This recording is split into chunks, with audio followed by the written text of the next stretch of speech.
அருள்மிகு பாம்பன் சுவாமிகளுடைய திருவடிகளை வணங்கி கொண்டு அவர் அருள் பெற்ற சுப்பிரமணியதாசர் உள்ளிட்ட சான்றோர் பெருமக்களாகிய உங்கள் அனைவர் திருவடிகளையும் வணங்கிக் கொள்கின்றேன்.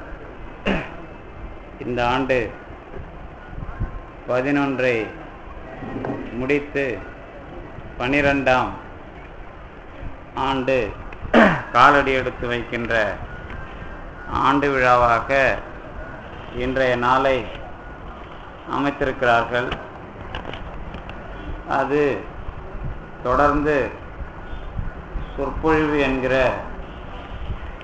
ஞான வேள்வியை அடிப்படையாக கொண்ட ஒரு நாளாக அமைகின்றது. தொடர்ந்து இங்கே 11 ஆண்டுகள் சொற்பொழிவு நிகழ்ந்து 12ஆம் ஆண்டு தொடங்க இருக்கிறது. ஏறக்குறைய இதே போலத்தான் திருவான்மியூர் மருந்தீஸ்வரர் திருக்கோயிலிலும் சொற்பொழிவு நிறைவு விழா ஆண்டு வந்து அடுத்த ஆண்டு ஏறக்குறைய இதே 11-12 ஆண்டுகள் தான் அங்கேயும் நடந்து வருகிறது. இதற்கெல்லாம் காரணம் திருஞான சம்பந்த பெருமான் திருவான்மியூரில் இருந்து இங்கெல்லாம் வாக்கு வளம் பெருகும் என்பதாக ஒரு குறிப்பினை திருமுறையிலே அமைத்திருக்கிறார். இரண்டாவது, வால்மீகி முனிவரும் மற்ற அருளாளர்களும் இருந்து விளங்க வைத்த இந்த வான்மியூர் தலம் சக்கரை அம்மாவுக்கும் விரும்பப்பட்ட ஒரு தலமாக இருந்திருக்கிறது, திரிபுர சுந்தரி அம்மையாரை வைத்து. அதே போல வேறு எங்கும் சமாதி வேண்டாம் என்பதாக அடிப்படையை வைத்து பாம்பன் சுவாமிகள் இங்கே இடத்தை தேர்வு செய்து இங்கே அமைத்திருக்கிறார். அந்த வகையில் இந்த இட வகையில் நமக்கு பொருத்தமானது. நேற்று கூட நான் திருவான்மியூர் மருந்தீஸ்வரர் கோயிலில் சொன்னது, இடத்தை வைத்து பெருமான் அருளுகிற முறை ஒன்று உண்டு. அது கொஞ்சம் வித்தியாசமானது. ஒரு இடத்திற்கு இப்போ திருக்கோயில் வழிபாடு நடத்துகிறவர்கள் சொல்லுவார்கள், கிழக்கு நோக்கிய முகம் இருந்தால் அங்கே போய் நீங்கள் செல்வத்தை கேட்டு பெறலாம், மேற்கு நோக்கிய முகத்தை பார்த்து முத்தி கேட்கலாம். இந்த மாதிரி கோவில் திருக்கோபுர வாசலை வைத்து நீங்கள் என்ன பயனை பெறப்போகிறீர்கள் என்பதாக வேறுபாடு உண்டு. இது கோவில் அமைப்பு முறை. அதே போல இந்த கோயிலுக்கு சென்றால் இந்த மாதிரியான விஷயம் தீரும் என்பதாக அருளாளர்களுக்கு அந்த குறிப்பு தெரியும். அதாவது திருநாவுக்கரசர் சமண சமயத்திலே உடம்பை வளர்த்ததனால் அவருக்கு அந்த உடம்பை பார்க்கும் போதெல்லாம் இது என்ன, இந்த உடம்பு நமக்கு பழைய வாசனையை ஞாபகப்படுத்துகிறது என்பதாக சொல்லி, இதை நீ எனக்கு மாற்றி தர வேண்டும் என்று கேட்கிறார். மின்னார் சூலம் பொறித்து வை என்பதாக சூலக்குறி நீ இட வேண்டும், என்னுடைய உடம்பை மாற்றி தர வேண்டும் என்பதாக திருநாவுக்கரசர் கேட்ட தலம் பெண்ணாகடம். பெண்ணாகடம் இந்த விருத்தாசலத்திற்கு தெற்கே உள்ள ஒரு இடம். அந்த பெண்ணாகடத்தில் தான் என்னுடைய உடம்பை நீ மாற்றி தர வேண்டும் என்பதாக கேட்கிறார். அதே பெண்ணாகடத்துக்கு திருஞான சம்பந்தர் செல்லுகிறார். திருஞான சம்பந்தர் சென்று, இந்த இடத்தில் நான் பாடுகிற இந்த பதிகத்தை நீங்கள் பாடினால் உங்களுடைய எல்லா விதமான நோய்களும் போகும் என்று ஒரு பதியம் தருகிறார். ஒடுங்கும் பிணி பிறவி கேடு என்று இவை உடைத்தாய வாழ்க்கை ஒழிய தவம் அடுங்கும் இடம் என்பதாக பெண்ணாகடத்தை பேசுகிறார். அதில் ஒரு குறிப்பு தருகிறார், நீங்கள் அசைவம் சாப்பிடுகிறவர்களாக இருந்தாலும் பரவாயில்லை, அசைவம் விரும்பி சாப்பிட்டாலும் நீங்கள் சாப்பிடுவதற்கு தயாராக இந்த உடம்பை மாற்றி தருவான். ஊன் துகளை விரும்பினாலும் அது செரித்து உங்களுக்கு நோய் வராமல் இருக்கிற மாதிரி உடம்பை இறைவன் மாற்றி தருவான் என்பதாக பெண்ணாகடத்து பதிகத்தில் திருஞான சம்பந்தர் சொல்லுவார்.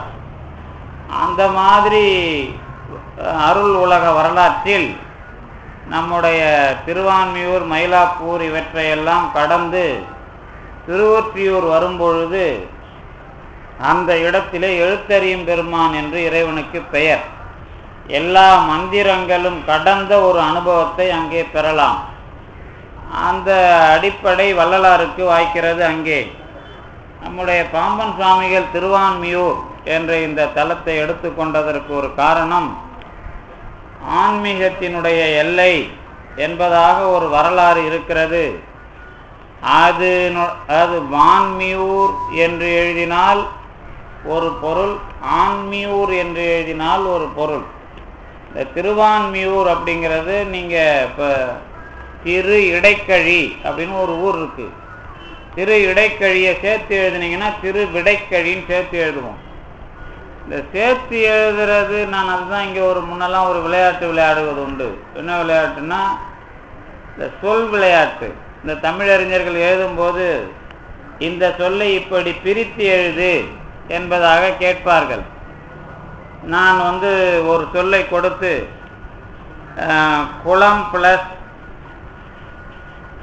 அத்து பிளஸ் உடன் அல்லது குளம் பிளஸ் அத்து பிளஸ் ஐ வெட்டு அப்படின்னு எழுதுனா குளத்தை வெட்டு. அப்போ குளத்தைங்கிற சொல்ல கொடுத்து பிரித்து எழுதுறான்னா அவன் குளம் பிளஸ் அத்து பிளஸ் ஐன்னு பிரிக்கணும். அது நிறைய மாணவர்களுக்கு மறந்து போச்சு. அதே மாதிரி மனம் பிளஸ் அத்து பிளஸ் ஐன்னு எழுதினாதான் மனத்தை அப்படிங்கிறது வரும். இந்த வளம் பிளஸ் அத்து பிளஸ் ஐன்னு எழுதினாதான் வளத்தைன்னு வரும். நான் இங்கே ஒரு சொற்பொழிவில் சொல்லியிருப்பேன். அதில் உடனே ஒரு கேள்வி வந்தது, பாம்பன் சாமி மனதைன்னு எழுதுறாரு, நீங்கள் எல்லாம் இந்த மாதிரி சொல்கிறீங்களே அப்படின்னு சொல்லிட்டு. இந்த மனம் அப்படிங்கிற சொல் இருக்குல்ல, அதை பிரித்து எழுதும்போது ஒரே ஒரு சின்ன வித்தியாசம் உண்டு. மனம் என்று பிரிப்பது ஒரு வகை, மனது என்று பிரிப்பது ஒரு வகை. மனது கூட்டல் ஐ போட்டால் மனதை வரும். ஆனால் மனத்தைன்னு எழுதுனா மனம் பிளஸ் அத்து பிளஸ் ஐன்னு எழுதணும். அதனால் மனம் மனது ரெண்டு சொல் உண்டு. அதனால் அந்த விதி மனதுக்கு பொருந்தாது, மனம் அப்படிங்கிறதுக்கு தான் பொருந்தும். இன்னொன்று மனசு அப்படின்னும் மாற்றி எழுதுவோம். அதனால தான் பாம்பன் சாமியில ஒரு இடத்துல தலைப்பு கொடுத்து எழுதுறார், மனது அப்படின்னு ஒரு இடத்துல தலைப்பு கொடுத்து எழுதுறார். ஆனால் அதுவே வளம் அப்படிங்கிறதுக்கு பொருந்தாது. அதனால நீங்க முன்ன நான் நடத்தின அந்த சொற்பொழிவு ஞாபகம் இருந்தா எதுக்கு சொல்றேன்னு தெரியும்.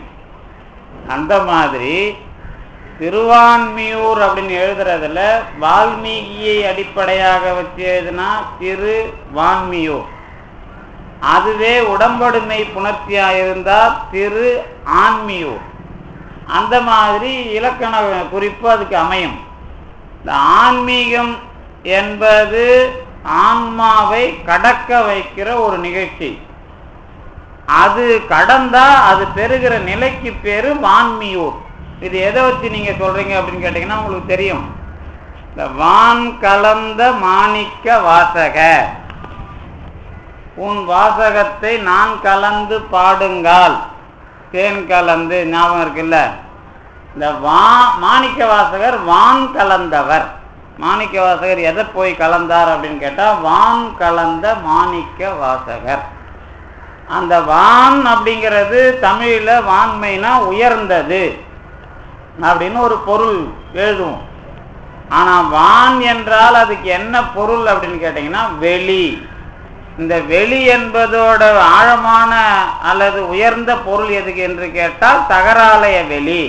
இப்படி அந்த பொருளை கண்டுபிடித்து வான்மியூர் என்றால் தகராலயத்தினுடைய பொருளை கொடுக்கிற இடம் என்பதை தேர்வு செய்து திருவான்மியூரிலே இடத்தை வாங்கி சமாதி அமைத்து கொண்டார் பாம்பன் சுவாமிகள் என்று சொன்னால் அதுக்குள்ள இவ்வளவு வரலாறு இருக்குது. வான் என்று சொன்னால் வெளி. அது இன்னும் பாம்பன் சுவாமிகளுடைய பாஷையில தகராலய வெளி. அந்த இடத்துல தான் நமக்கு நம்முடைய அனுபவம், அதாவது நம்ம அந்த அடையாளத்தை தான் நான் பெறுகிறேன், அதுதான் என்னுடைய அனுபவம் என்பதை காட்டுகிற வகையில் திருவான்மியூரில் இடத்தை தேர்வு செய்து சமாதி அமைத்துக் கொள்கிறார் நம்முடைய பாம்பன் சாமிகள். அவரை அடிப்படையாக கொண்டுதான் நம்முடைய முதல்ல அவர் காலத்திலேயே அவருடைய நூலை படித்து அதனுடைய சத்தியத்தை நிலைநாட்டியவர் நம்முடைய சுப்பிரமணிய தாசர். சண்முக கவசத்தை படித்தால் வேல் காட்சிப்படும், எல்லா விஷயங்களும் மாறும் என்ற சத்தியத்தை நிலைநாட்டியவர் பாம்பன் சுவாமிகளை முன்னிலையாக வைத்து சண்முக கவசத்தை படித்து 3 வேல்களை காட்சியாக கண்டவர் சுப்பிரமணிய தாசர். அந்த சத்தியத்தினுடைய மரபுல தான் பாம்பன் சுவாமிகளுடைய அனுபவம் இப்படிப்பட்டது என்பதை நிலைநாட்டுவதற்கு உரிய சொற்பொழிவுகள் அவருடைய முன்னிலையில் பாம்பன் சுவாமிகள் அருளுடன் இங்கே நடந்து வந்திருக்கிறது ஒரு 11 ஆண்டு காலமாக. அதை அடிப்படையாக வைத்து பணி செய்கிற தொண்டர்களும் அந்த சொற்பொழிவை அடிப்படையாக கொண்டு தன்னுடைய கருத்தை உயர்த்தி கொள்ள வேண்டும் என்று வருபவர்களும் இந்த இடத்தில் இருக்கிறார்கள். மற்ற இடங்களை காட்டிலும் அதாவது ஆன்மீக சொற்பொழிவின் மூலமாக தங்களுடைய ஆன்மீக ஞானத்தை வளர்த்து கொள்ளுகிற சத்தியம் இங்கே காட்சிப்படுகிறது. அது எனக்கு அனுபவமாக இருக்கிற உண்மை. ஏன்னா நான் அதுக்கு முன்னாடி திருவான்மியூர் மருந்தீஸ்வரர் கோயிலில் 8 வருஷம் பாடம் எடுக்கும் போதும் 8வது வருஷமும் முதல் வருஷம் கேட்ட அதே கேள்வியை அவரே கேட்பார். அதனால 8வது வருஷம் வரைக்கும் அது இன்னும் மேலே ஏறலன்னு எனக்கு தெரியும். அதுவும் ஒரு காரணம் அங்கே நான் சொற்பொழிவு அப்போ நிறுத்துறதுக்கு. அதனால இன்னும் திருப்பி இதே பேசுறதுக்கு நாம் ஒன்றும் சொற்பொழிவாளராக இல்லையே. சொற்பொழிவாளர்னா அந்த கதை பாடிக்கிட்டே அதையே பொழப்பா நடத்துறதுக்கு வரலையே. இங்கே ஏதாவது கற்றுக் கொடுக்கணும் தானே வந்தோம், அல்லது நாமளாவது கற்றுக்கணும், இது அமையலையே அப்படின்னு தான் கொஞ்சம் அப்படியே அதை நிறுத்தி போட்டேன் அப்போ. ஆனால் இங்கே நிறைய பேர் கொஞ்சம் இல்லை நிறையவே தெரிஞ்சு வச்சுக்கிட்டு இருக்கிற எல்லாரும் அதே சமயத்தில் தெரியாதவங்களும் இணையற மாதிரி பாம்பன் சுவாமிகள் இங்கே கருத்து வளத்தை அதிகப்படுத்தி இருக்கிறார். அதுக்கு அவர் எல்லா வகையாலும் செய்திகளை பதிவு செய்திருக்கார். இப்போ நாங்கள் தகராலய ரகசியத்தில் விரிவாக பார்க்கறது மட்டும் இல்லை, பாம்பன் சுவாமிகள் நூல்களை எடுத்துக்கிட்டிங்கன்னா அன்னைக்கு அதாவது பாம்பன் சுவாமிகள் வாழ்ந்த காலம் வரைக்கும் சமூகத்தில் எந்த மாதிரி மனநிலை இருக்கிறது என்ற விஷயத்தை எல்லாத்தையும் உள்வாங்கி எல்லா விதமான விஷயங்களையும் அவர் சந்தித்து சிந்தித்து விடை தந்திருக்கிறார். இதுதான் பாம்பன் சுவாமிகளுடைய அந்த 6666 பாடல்களையும் பார்க்கிறவர்களுக்கு தெரியும். ஏன் அப்படின்னு நான் அதை சொல்றேன்னு கேட்டால், நேரிடையா பணம் பற்றிய பிரச்சனை, நேரிடையா மனம் பற்றிய பிரச்சனை, நேரிடையா கனவு பற்றிய பிரச்சனை, நேரிடையாக இருக்கிற புராணங்களை பற்றிய பிரச்சனை, இது எல்லாவற்றையும் பாம்பன் சுவாமிகள் அணுகி இருக்கிறார். அதனால அவர் என்ன பண்ணார்னு கேட்டீங்கன்னா, இவர் பெரியவருங்கிறதுக்காக இல்லாது அன்னைக்கு இருக்கிற எல்லா மக்களுக்கும் எல்லா வகையாலும் பதில் சொல்லுகிற விஷயத்தை தொகுத்து செய்கிறார். இது முதல் வேலை. அவருடைய அனுபவ வகையில் பாம்பன் சுவாமிகள் தகராலய ரகசியத்தை தான் உபதேசமாக அங்கே நம்ம பிறப்பன் வலசையில் பெற்றதை வச்சும், இங்கே தண்டையார்பேட்டை அந்த சிந்தாதிரி அதாவது மின்ட்டில் அந்த தங்கசாலை பகுதியில் பெற்ற அனுபவத்தை வச்சும் தகராலய ரகசியம்தான் அவரது சிரேஷ்டம் அல்லது உயர்ந்த நூல். ஏன்னா அவருடைய அனுபவத்தை நான் எந்த அனுபவத்தை முடிவான அனுபவமாக நான் சொல்கிறேன், எது எனக்கு முடிவான அனுபவமாக கிடைக்குது அப்படிங்கிறது தகராலய ரகசியம்தான். அதை தான் நாம் தொடர்ந்து இங்கே ஞாயிற்றுக்கிழமைகளில் சிந்தித்து வருகின்றோம். ஆனால் இன்றைக்கு அடியவர்களுடைய விருப்பம் என்னன்னா, ஒரு ஏதாவது பொது செய்தியாக இருக்கட்டும், நாளில் எல்லா மக்களையும் நாம் சந்திக்கிற மாதிரி ஒரு அனுபவத்தை நீங்கள் பேசணும்னு சொல்லி அதில் சொல்நயம் பகலெல்லாம்ங்கிற தலைப்பு வந்தாலும் அதுலேயும் இருக்கிற பொது விஷயமா நாம் உங்களுக்கு தான் தெரியும். இன்னைக்கு சொற்பொழிவு எப்படி ஆரம்பிக்க போறாருன்னு ஒருத்தர் பகலெல்லாம் பேசினா நல்லா இருக்குன்னு சொன்னதுக்கும், இன்னொருத்தர் சொல்நயம் பேசினா நல்லா இருக்குன்னு சொன்னதும் காதில் விழுந்து மாலை போடும்போதே 2 மாலையை இணைச்சி போட பார்த்தாங்க. அது இணையாமல் பிரிஞ்சு போச்சு. அப்புறம் தனியாக ஒரு மாலை வந்தது. அப்படிங்கிறதுலாம் உங்களுக்கு வரலாறு தெரியும். அதனால் பெரும்பாலும் அதை கோஜன்சியாக பண்ணிக்கிட்டு இருப்பான்.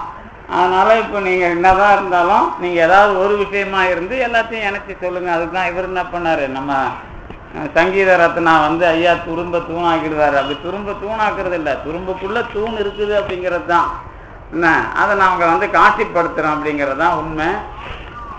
இன்னைக்கு பொதுவாக என்ன அப்படின்னு கேட்டிங்கன்னா, எல்லாரும் அதாவது பகலெல்லாம்ங்கிற விஷயத்துலையும் பாம்பன் சுவாமிகள் புராண விஷயங்களை எல்லாம் எடுத்து காட்டிட்டு அதில் ஒரு விஷயம் முத்தாய்ப்பாக வைக்கிறார்.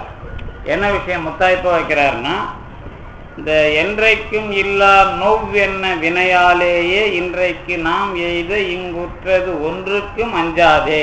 இதுதான் இன்றைக்கு உபதேசம்.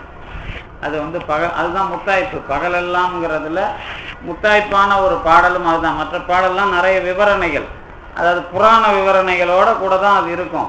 ஆனால் இந்த பாட்டில் தான் நீ ஒன்றுக்கும் பயப்படாத, என்றைக்கும் இல்லா நோவ் என்ன வினையாலேயே இன்றைக்கு நாம் எய்த இங்கு உற்றது ஒன்றுக்கும் அஞ்சாதே. எல்லா காலத்திலையும் வந்து மோதுகிற வினை இது மாதிரி எதுவும் இல்லை, அந்த அளவுக்கு பெரிய பிரச்சனை அப்படிங்கிற மாதிரி சொல்ற வினை, எந்த வினைக்கும் நீ எந்த துன்பத்திற்கும் பயப்படாதே அப்படிங்கிறது பகலெல்லாம் என்பதனுடைய அருள்வாக்கு. அந்த அருள்வாக்கை தெளிவாக சிந்திப்பதற்கு உரிய இடம் சொல் நயம். அதனால இதுக்கப்புறம் அதுக்கப்புறம் இதுன்னு பாம்பன் சுவாமிகளே வரிசைப்படுத்தி இருக்கிறார். இந்த சொல் நயத்தில் என்ன அப்படின்னு கேட்டிங்கன்னா, உங்களுக்குலாம் தெரியும், நயமா பேசுறதுன்னு ஒன்று இருக்குது. நயமா பேசுறது அப்படின்னு ஒரு வார்த்தை உலகத்தில் இருக்குது. நயமா பேசுறதுன்னா ஏமாற்றி பேசுறதுக்குன்னு ஒரு அர்த்தம் உலகத்தில் வந்துருச்சு. ஆனால் நயம் அப்படின்னா என்னன்னு கேட்டீங்கன்னா, ஒரே ஒரு ஆள் தான் நயமா பேசினார். இந்த அருளாளர்கள் வரலாறுல வாக்குல நல்ல பேர் வாங்கினவர் வாகீசர்னு பேர், அவருக்கு தான் நாவுக்கரசர்னு பேர். ஆனா அந்த பேர் சரியில்லை உங்களுக்கு அப்படின்னு மாத்திடுறார் திருஞான சம்பந்தர். திருநாவுக்கரசருங்கிற பேரோ வாகீசருங்கிற பேரோ உங்களை தேவையில்லாம அதிக இப்போ உலகத்துல என்னை பத்தி சொல்லுதுன்னு வச்சுங்களேன், அவர் இப்போ எதுக்கு எது அவர் இஷ்டத்துக்கு அவர் நினைச்சது தான் சரின்னு பேசுவார்னு சொன்னாக்கா நீங்க இப்படி யாராவது சொன்னாக்கா நீங்க என்ன சொல்லுவீங்க? அது தப்புங்க. அவர் வாகீசர் நாவுக்கரசர்னு பேர் வாங்கினார்ல, அவர் நல்ல தொண்டர். அவரை போய் இந்த மாதிரி நீங்க ஒரு மாதிரி பாக்குற மாதிரி வாகீசர் நாவுக்கரசர்லாம் சொல்லாதீங்க அப்படின்னு திருஞான சம்பந்தர் மாத்துறார். தொண்டர்ல தாங்க அவர் ரொம்ப பெரிய ஆளு. அவர் நீங்க சும்மா வாகீசர் சொல்லிக்கிட்டு இருக்கிறீங்க, அதனால அப்பர்னு பேர் கொடுக்கிறார் திருஞான சம்பந்தர். அதனால நீங்க இந்த நால்வரை பத்தி பாட்டு, இந்த அருளாளர்களை பத்தி வர்ற பாட்டுல அதுக்கப்புறம் நல்ல வாயாடின்னு பேர் வாங்கினது நம்மால் தான். யாரு? அருணகிரிநாதர் தான் வாயாடின்னு பேர் வாங்கினார். வாக்கிற்கு நல்ல அருணகிரி அப்படின்ற பேரை திருநாவுக்கரசருக்கு மாற்றி திருஞான சம்பந்தர் கொடுத்த பிறகு வாக்கிற்கு பேர் வாங்கினவர் அருணகிரிநாதர் தான். ஞாபகம் இருக்குது, ஔவையார் தனிப்பாடல், வாக்கிற்கு நல்ல அருணகிரி அப்படின்னு ஏன் பேர் வாங்கினார் அப்படின்னு கேட்டீங்கன்னா, இந்த எல்லாத்தையும் இணைச்சி பேசுறது, பேசி அனுபவத்தோட உண்மையை பேசினது அருணகிரி மட்டும்தான். அதனால வாக்கிற்கு அருணகிரி அப்படிங்கிறது அவருக்கு பேர் கிடைச்சது. இதுக்கு நடுவுல நயமா பேசுறவர் அப்படிங்கிற பேர் யாருக்கு கிடைச்சதுன்னா சுந்தரருக்கு கிடைச்சது. நயத்துக்கு நல்ல சுந்தரனார், நயத்துக்கு சுந்தரனார். இந்த நல்லங்கிறது எல்லாருக்கும் சேர்ப்பாங்க. இந்த நயத்துக்கு சுந்தரனார் அப்படிங்கிறது நயமாக பேசியவர் அல்லது நயமாக அனுபவித்தவர் அப்படிங்கிற பேரை தட்டிட்டு போனவர் சுந்தரமூர்த்தி சுவாமிகள். இப்ப நயமா பேசுறதுனா என்ன அப்படின்னு ஒரு விஷயம் இருக்குது. இப்ப நீங்க திருக்குறள் படித்தவங்களுக்கெல்லாம் நல்லா தெரியும். திருக்குறள் எல்லாருக்கும் தெரியும்னு சொல்லலாம், அதில் ஒன்றும் பிரச்சனை இல்லை. ஆனால் திருக்குறளில் இது நயம்ங்கிற சொல்லு அதிகமாக இருக்கும். அதில் நீங்கள் என்ன இப்போ நன்றி சொல்கிறீங்களா, என்ன சொல்கிறீங்க? அப்படி இப்போ ஒரு ஆள் ஒரு உதவி செஞ்சிட்டாரு, இந்த உதவி செஞ்சவருக்கு ஒரு பதில் சொல்கிறோம், நன்றி அப்படின்னு சொல்லலாமா அப்படின்னு திருவள்ளுவர்கிட்ட கேட்டால் அது அவர் என்ன சொல்றாருன்னா, அப்படி இல்லைப்பா, அது நயனோடு நன்றி புரிந்த பயனுடையார் பண்பு பாராட்டும் உலகு அப்படிங்கிறார். இந்த உலகம் பாராட்டணும். இந்த நன்றி சொல்லி பாராட்டுறதுலாம் சும்மா ஏமாத்துறது. பாராட்டுறதுனா என்ன அப்படின்னு கேட்டா, நயனோடு நன்றி புரிந்த பயனுடையார் பண்பு பாராட்டும் உலகு. இந்த நன்றி அப்படிங்கிறது தான் உங்களுக்கு நல்லா தெரியும். இந்த ஒருவன் செய்த உதவிக்கு நீங்க திருப்பி எந்த மாதிரி அதை செய்யறீங்கன்னு நான் சொல்ல மாட்டேன், அதை எந்த மாதிரி அதை ஏற்று அமைக்கிறீங்க அப்படின்னு நான் சொல்லுவேன். அதிலெல்லாம் வினை கொள்கை இருக்குது. அதனால தான் அதில் ஒரு நுட்பம். இப்போ நன்றியை நீங்கள் இப்போ வந்து திருஞான சம்பந்தர் எங்கே வர்றாரு? திருவொற்றியூருக்கு வர்றார்.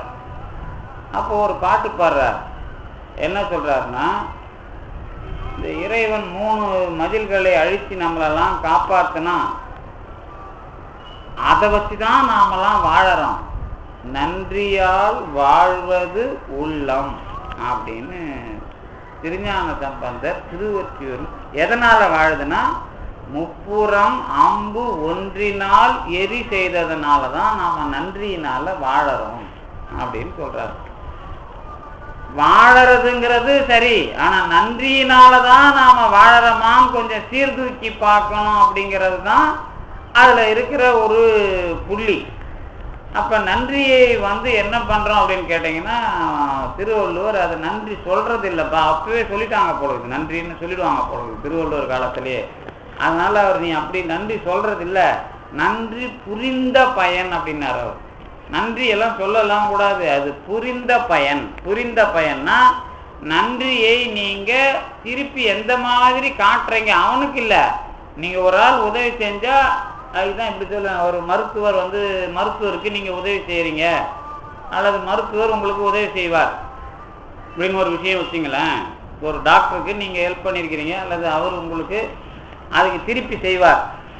இந்த மாதிரி ஒரு டாக்டர் இருக்கிறார், நல்ல பெரிய டாக்டர் அவர். இப்போ நீங்கள் வந்து அவருடைய ஃப்ரெண்ட்ஷிப்பை எப்படி மெயின்டைன் பண்ணுவீங்க, அதை தொடர்ந்து எப்படி வச்சுப்பீங்க அப்படின்னு கேட்டால் என்ன சொல்லுவீங்க? அவர் நமக்கு ஏதாவது ஒரு காலத்தில் உடம்பு சரியில்லைன்னா பார்த்துக்குவாருப்பா, அதனால் நம்ம அவரை நல்லா தக்க வச்சுன்னுக்கிறேன் அப்படின்னு சொன்னீங்கன்னா அது தப்பு. ஏன்னா நீங்கள் என்னவா போகிறீங்க, என்றைக்காவது ஒரு நாளைக்கு நோயாளியாக நான் ஆவேன் அப்படிங்கிற கருத்துக்கு போயிடுவீங்க, என்னைக்காவது ஒரு நாளைக்கு நோய் வரும் அப்படிங்கிற எண்ணத்துக்கு போயிடுவீங்க. அதனால தான் நன்றியை நீங்கள் அவங்களுக்கே திருப்பி செய்கிறது, அவங்க உங்களுக்கு செய்கிறது அப்படி இல்லாது, அதை 4 பேருக்கும் அந்த அந்த செயல் எந்த கொள்கையில் வந்ததோ அந்த மாதிரி கொள்கையோடையே அடுத்தவங்களுக்கு நாம் செய்யறது. இதுக்கு பேர் நன்றி புரிந்த பயன்னு பேர். அதாவது ரொம்ப ஆழமான விஷயம்தான். நன்றிங்கிறது எல்லாருக்கும் தெரியும். ஆனால் நன்றினா என்னன்னு கேட்டால், ஒருவர் நமக்கு செய்த விஷயத்தை திருப்பி செய்யறதுங்கிறது இல்லைனாலும் அவருக்கே ஒரு வாய்ப்பு வரக்கூடாது. அந்த மாதிரி எப்படின்னு கேட்டிங்கன்னா, உலகத்தில் இப்போது நாம் ஒருத்தர்கிட்ட காசு வாங்கிட்டா அவருக்கு என்னைக்காவது கஷ்டம் வரும், திருப்பி கொடுக்கலான்னா அவர் கெட்டு போகணும்னு அர்த்தம். அப்படி இல்லை, அது அவரும் வளருவார், நானும் வளருவேன். திருப்பி கொடுக்குற அளவு நான் திருப்பி கொடுத்து அவர் வாங்கணுங்கிற அளவுக்கு இல்லாத அளவுக்கு அவர் வளரணும். அந்த மாதிரி ஒரு எண்ணம் அதுக்குள்ளே வந்ததுன்னா நீங்கள் 4 பேருக்கு செய்யணும் அப்படிங்கிறது அதில் நடவடிக்கை. இந்த மாதிரி வர்றதுக்கு பேர் தான் நன்றி புரிந்த பயன். அதை தான் திருவள்ளுவன் உலகம் பாராட்டணும் அப்படிங்கிறான். அதுக்கு முன்னாடி அவன் சொன்னது தான் நயம். இந்த நயம்னா என்னன்னு கேட்டால், நீங்கள் உண்மையை சொல்கிறீங்களா, அந்த உண்மையை சொல்கிறதுக்கு மாற்றா என்ன ஆயிடுச்சு, பொய்ய அப்படியே ஏமாற்றி பேசுறது நயம் ஆகி போச்சு. இல்லை, அந்த உண்மையை எல்லாரும் உலகத்தில் தெரிஞ்சுக்கிற மாதிரி செய்கிற வேலையெல்லாம் நயம். இப்போதைக்கு என்னால் அதான் சொல்ல முடியும். ஏன் அப்படின்னு கேட்டால், அதுக்கு தனியாகவே நயங்கிற சொல்ல நான் எடுத்துக்கிட்டு அதுக்கு தனியாக ஆராய்ச்சி பண்ணணும், அதுக்கு 1 மணி நேரம் தனியாகிடும். அது இல்லை இப்போதைக்கு. இந்த பாம்பன் சாமி பாட்டில் சொல் நயம் அப்படிங்கிற பேரில் ஒரு விஷயத்தை எடுத்து ஆராய்ச்சி பண்ணுறார்.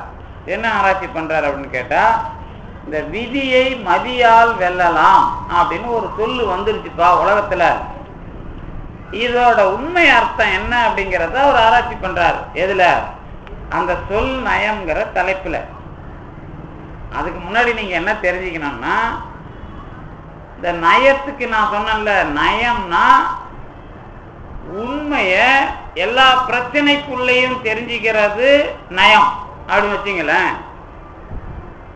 ஆனா உலகத்துல என்ன ஆயிடுச்சுன்னா, நயமா பேசுறான் அப்படின்னா ஏமாத்துறதுக்கு பேசுறான் பொருள் வந்துருச்சு. இல்ல வழக்குல அந்த மாதிரி உண்மையான சொல்லு பொருள் ஒரு புறம் இருக்க, பொய்யா இது நடைமுறையில இருக்குது அப்படிங்கிற மாதிரியே பேர் வைக்கிறார் முதல்ல. யாரு? பாம்பன் சாமி. நயம்ங்கிறதுல உலக வழக்குல என்ன இருக்குது அப்படிங்கிறதையும் எடுத்து காட்டிடுறார். நயம்னா நீங்க உண்மையை தெரிஞ்சுக்கணும் அப்படிங்கிறதுக்கும் பாடுபடுறார். இந்த ரெண்டு விஷயமாவும் சொல் நயம்ங்கிற தலைப்பை சாமி அமைக்கிறார். கொஞ்சம் இத்தனை நாளை விட எளிமையா அமைக்கலாம்னு பார்த்துட்டு இத்தனை நாளை விட நீங்க கொஞ்சம் கஷ்டமா போயிரும் போல இருக்குது அப்படின்னு தோணுது உங்களுக்குலாம். சரி, பரவாயில்ல. இப்ப அடுத்தது இப்ப பாட்டுல ஒரு வரி, பாம்பன் சாமி சொன்ன ஒரு வரி, அந்த ஒரு வரியை படிச்சுட்டா அதுக்கப்புறம் நான் உங்களுக்கு புரியுற மாதிரி பேசுறேனே. மதி வழியாலே விதி வரும் என்னும் வகை அறியா மடமாந்தர் விதி வழியாலே மதி வரும் எனவே விளம்புபு. இதுதான் பாம்பன் சாமிகள் பாட்டு.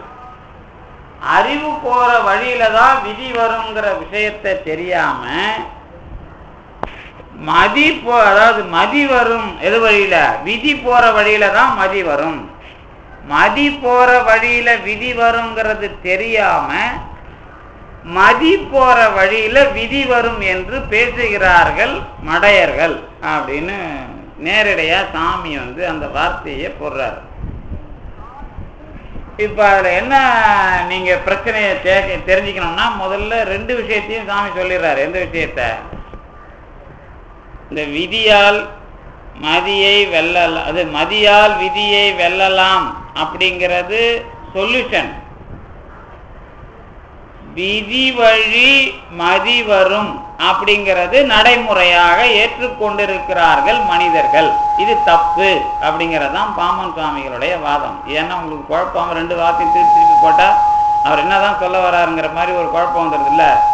விதி வழி மதி வரும் அப்படிங்கிறது தப்பு அப்படிங்கிறதான் பாம்பன் சுவாமிகள் எடுத்துக்கொள்ளுகிற வாதம்.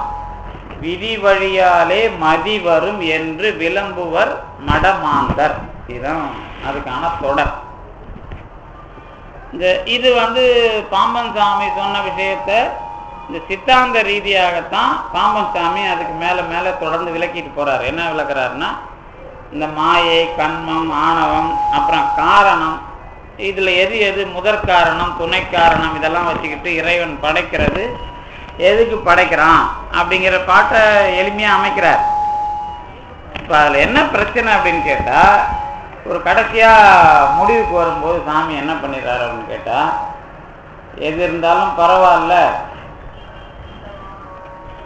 விதியை கடந்து பெருமான அடையறதுக்கு பெருமான் அதாவது முருகன் தயாரா இருக்கிறான்.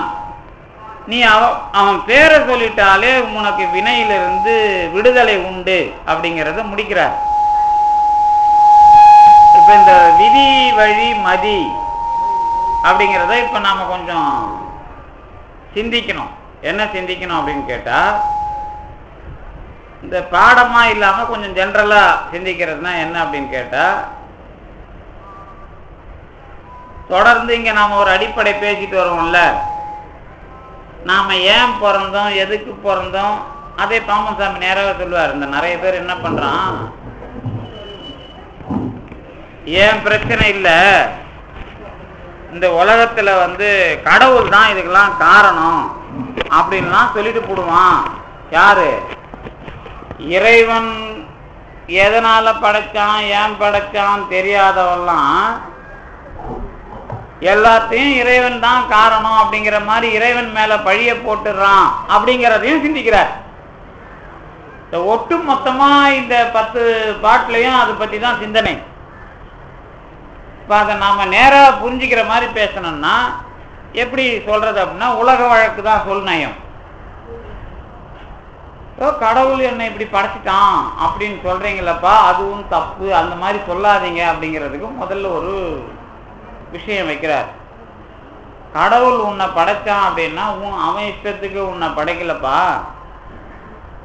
2-3 காரணம் இருக்குது உன்னை படைக்கிறதுக்கு. அவன் உன்னை படைக்கிறதுக்கு வேற உன்னை படைக்கிறதுனா என்னங்கிறதையும் அதுல புரிஞ்சுக்கணும்.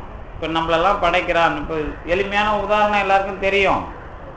இப்ப என்ன படைக்கிறான்னா என்ன அர்த்தம் அப்படின்னு கேட்டா, இந்த உடம்புக்குள்ள இருக்கிற உயிரை இறைவன் படைக்கல, அதை முதல்ல வச்சுக்கணும். என்ன படைக்கிறான் அப்படின்னா இந்த உடம்ப படைக்கிறான் அப்படிங்கிற மாதிரி முதல்ல ஞாபகம் வரும்.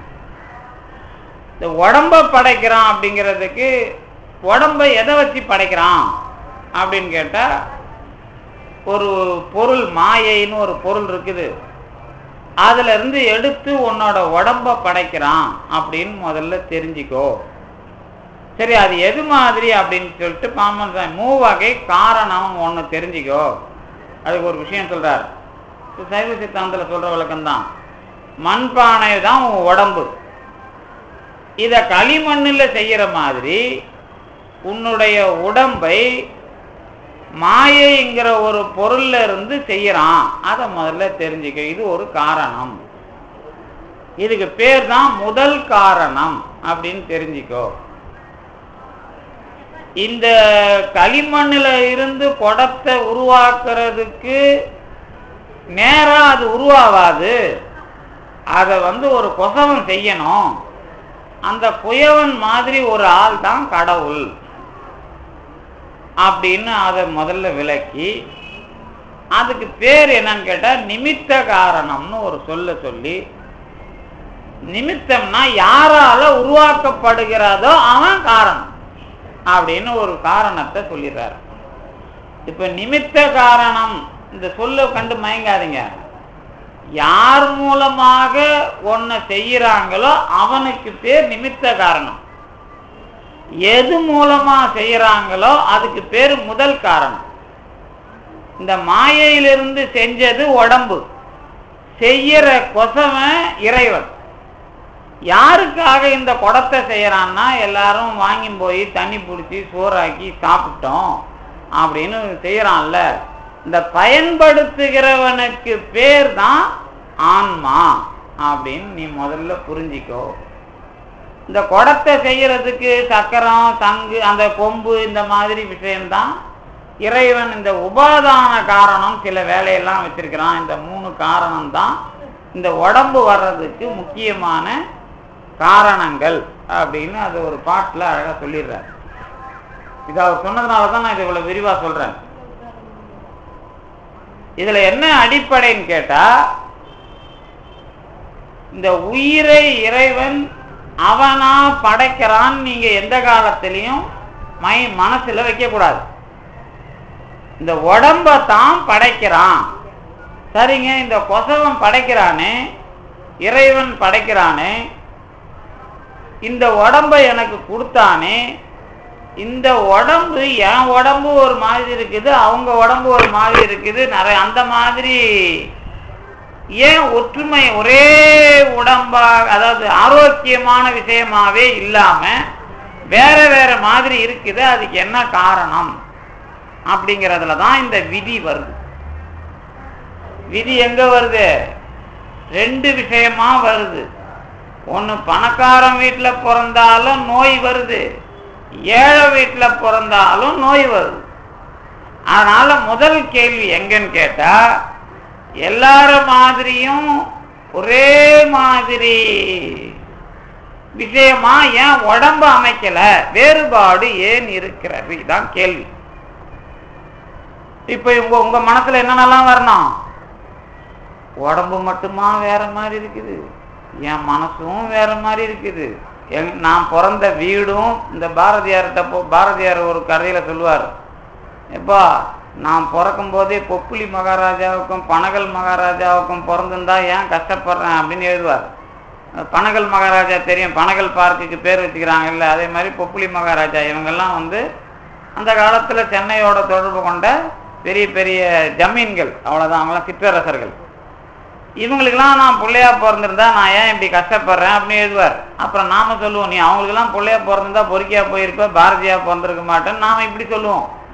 அப்ப என்ன அர்த்தம்? ஏன்னா இவரும் பெரிய பணக்கார வீட்டு பிள்ளைக்கு, பெரிய அறிவாளிக்கு பிறந்த பிள்ளை தான். அவங்க அப்பா சாதாரண ஆள் இல்லை, சின்னசாமி ஐயர். அவரும் பெரிய ஆள் தான். அந்த அறிவாளி பணக்காரர் எப்படிலாம் பணம் பண்ணணும்னு தெரிஞ்சு பண்ணார். அதையும் பாரதியார் ஒரு இடத்துல திட்டுவார். வேற்ப பொருள் சேர்க்கிற நோக்கமாவே இருக்கிறான் எங்க அப்பனாகிய பாப்பான்னு எழுதுவார். அவர் இப்படியே எழுதுவார். அவர் எழுதுற வரி அது நான் சொல்றது. அதனால அப்படிப்பட்ட குளத்துல ஏதோ சூழ்ச்சியில அன்னைக்கு அந்த ஆட்சி நிர்வாகத்துல அவருக்கு அவங்க அப்பா இறந்துடுறாரு, அவ்வளவுதான். அப்ப என்ன பிரச்சனைன்னு கேட்டா, எங்க பிறந்தாலும் பிறக்கிற விஷயம் ஒண்ணு, இவங்களுக்கு இருக்கிற விஷயம் ஒண்ணு. இதெல்லாம் உடம்ப வச்சு, இந்த உடம்ப வச்சு வர்ற விஷயத்தை தான் இறைவன் படைக்கிறான். இப்ப இந்த உடம்பு ஏன் வந்தது அப்படின்னு ஆராய்ச்சி நம்ம கொஞ்சம் கொஞ்சமா இப்ப போட்டோம்ல, இதுக்கெல்லாம் காரணம் என்ன தெரியும்? காரணம் என்னன்னு வரும். இந்த உடம்பு வந்தது எதனாலன்னு தெரியும். எப்ப தெரியும்? அது ராமன் சாமி சும்மா போடல அந்த வரிய. அவரு முதல்ல பாக்குறதுக்கு ஏதோ உலக வழக்க பதில் சொல்ற மாதிரி எழுதுறாரு. என்ன எழுதுறாருன்னா, விதி வழி மதி போகும் அப்படின்னு எல்லாரும் சொல்றானே, இந்த விஷயத்தை எடுத்து அவனுக்கு பதில் சொல்ற மாதிரி தான் வந்தார். ஆனா அதை அப்படி பண்ணல. நீ பிறப்புல ஒரு உண்மையை தெரிஞ்சிக்கப்பா, அது என்னன்னு கேட்டா மதி வழிதான் விதி வரும் அப்படிங்கறத தெரிஞ்சிக்க. இதுதான் பாமன் சாமிகளோட சொல் நயத்தோட வேலை. இப்ப நீங்க 1000 சைவ சித்தாந்த சொற்பொழிவு அல்லது நிறைய ஆன்மீக சொற்பொழிவு இதெல்லாம் கேட்டுக்கலாம். ஆனா என்னோட பிறப்பு என்னோட மதியால வந்ததுங்கிற தெளிவு வரணும். அது வந்துருச்சுன்னா பாம்பன் சுவாமிகள் சொல் நயத்துல சொல்ற உண்மை இதுதான் அப்படிங்கிறது பொருள். இப்போ உங்களுக்கு வினைய பத்தி ஏன் உடம்பு வருது அப்படிங்கிற அளவுக்கு நான் சொன்னேன்ல, அதுல ஒரு சின்ன கேள்வி வந்திருக்கணும். என்ன கேள்வி வந்திருக்குன்னு கேட்டா, இந்த உடம்புல எல்லாம் சரிதாங்க, அங்க பிறக்க வச்சது இங்க பிறக்க வச்சது எல்லாம் சரிதான். இந்த உடம்புல அறிவுன்னு ஒண்ணு வேலை செய்யுது இல்ல, இவர் அறிவு ஒரு மாதிரி இருக்குது, என் அறிவு ஒரு மாதிரி இருக்குது, அதுக்கு என்ன வித்தியாசம் கேட்கல இல்ல. நம்ம பணம் பொருளை தான் ஞாபகத்துக்கு வருது. நான் பிறந்து ஆரோக்கியமா இருக்கணும்னு ஒண்ணு ஞாபகத்துக்கு வருது. அதை விட்டா நான் பணக்காரன் விட்டு பிள்ளையா ஏன் பிறக்கலன்னு ஒரு ஞாபகம் வருது. இதே சொல்நயத்துல பாம்பன் சாமி ஒரு இடத்துல எழுதுறாரு, இந்த பணங்கிறது இல்லாத இருந்துட்டாதான்பா நீ இந்த விதி வழியே மதி போகுங்கிறத வெல்ல முடியும் அப்படின்னு ஒரு பாட்டுல எழுதிட்டார். இதுலயே தான் அதுக்கு அந்த பாட்டு, நான் அந்த பாட்டோட மொத்த விஷயமாவும் உங்களுக்கு தொகுத்து சொல்றேன். அதை நீங்க பின்னாடி பார்க்கலாம் அந்த பாட்டை. அப்ப என்ன பண்றாருன்னு கேட்டா, நீ ஒரு கட்டத்துல இந்த பணங்கிற விஷயத்தை மறக்க தெரியுதான் பாரு அப்படிங்கறத நேரா பணங்கிற வார்த்தையை போட்டே எழுதுறாரு. வேற சில இடத்துலாம் பொருள்னு போடுறாரு. இது அந்த எதுல நீங்க சொன்ன அந்த பகல் எல்லாம்லயே வருது. பகல் எல்லாம்ல ஒரு பாட்டுல சொல்றாரு, நல்லார் நிஜ நெறிக்கு நாட்டு பொருள் தொல்லை இல்லாது இருப்பதே இயைபு, பொருள் ஊடு ஆடிடு மேல் பொக்கமற்ற தெய்வ அருள் ஊடு ஆடல் அரிது ஆகும். இந்த பொருள் ஊடாடிக்கிட்டு இருக்கிற வரைக்கும் அருள் தெரியாதுங்கிறத அங்கேயே பகல் வெளிச்சம் போட்டு காட்டிடுவார். ஏன்னா இந்த இடத்துல அதை பத்தி தான் விரிவா பண்றார். இதுல என்ன விஷயம் அப்படின்னு கேட்டீங்கன்னா, இந்த வினைய பத்தி நான் கொஞ்சம் இந்த மாதிரி சொல்றேன்ல, கொஞ்சம் அப்படி வினைய பத்தி நீங்க எல்லாரும் எங்க தெரிஞ்சுப்பீங்க? திருவள்ளுவர் அதிகமா பேசியிருக்கிறார். 10 பாட்டுல பேசியிருப்பார்.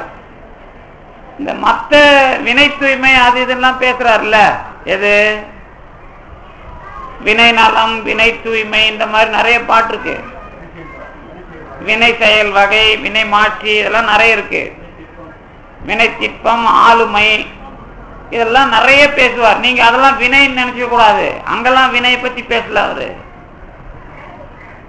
அது வினைங்கிற சொல்லு. அது என்ன அப்படின்னு கேட்டீங்கன்னா, செயற்கு அரிய யாவுல அப்படின்னு நட்பை பத்தி ஒரு பாட்டு பாடுவார். அதுபோல் வினைக்கு அரிய யாவுல காப்பும். செயற்கு அறிய யாவுல நட்பினது போல் வினைக்கு அறிய யாவுல காப்பு. இதுல என்ன அடிப்படைன்னு கேட்டீங்கன்னா, அந்த திருக்குறள் எல்லாருக்கும் ஈஸியா பொருள் வர்ற மாதிரி தெரியும்.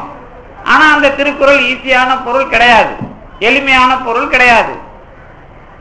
செயலுக்கு ரொம்ப உதவியாயிருக்கிறது எதுவோ அதுபோல வினைக்கு உதவியாயிருக்கிறது நட்பு அப்படின்னு முடிச்சிருவார். இந்த செயல் வினைன்னு போற ரெண்டு சொல்லுல நீங்க இந்த கர்மா தியரியில பேசுற வினை கிடையாது.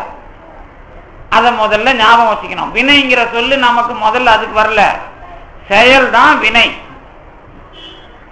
ஆனா வினைய பத்தி திருக்குறள் காலத்துல என்ன பண்றாரு அப்படின்னு கேட்டீங்கன்னா, ஊழ் அப்படின்னு ஒரு அதிகாரம் பாடுறார். ஊழ், அந்த ஊழ்ல தான் நாம சைவ சித்தாந்திகள் பேசுற அந்த வினைய பத்தி எல்லாம் பேசுறார். இந்த சைவ சித்தாந்திகள் பேசுற வினை அல்லது தத்துவவாதிகள் பேசுற வினை அப்படிங்கிறது திருக்குறள்ல ஊழ் அப்படிங்கிற அதிகாரத்துல. அங்க என்ன பண்ணுவாரு, நுண்ணிய நூல் பல கற்பினும், அது மெய்யுணர்தல், ஊழுக்கு அடுத்த அதிகாரம். நுண்ணிய நூல் பல கற்பினும் மற்றும் தன் உண்மை அறிவே மிகும். இதுக்கு முன்னாடி என்ன பண்ணுவாரு, ஆகூழ், போகூழ், இழவூழ், இந்த மாதிரி ஊழ்வினையை பத்தி பேசிடுவார். இந்த ஆகூழ், போகூழ், இழவூழ் இந்த விஷயம்லாம் இருக்குதுல்ல, இதைத்தான் நாம என்ன பண்ணுவோம்னு கேட்டீங்கன்னா, பிராரத்தம், ஆகாமியம், சஞ்சிதம் இந்த மாதிரி பேசுவோம். இந்த பிராரத்தம், ஆகாமியம், சஞ்சிதம் இதெல்லாம் பேசுறோம்ல, இதையும் பாம்பன் சாமி எடுத்துக்குவார். எதை எடுத்துக்குவார்னு கேட்டீங்கன்னா, இந்த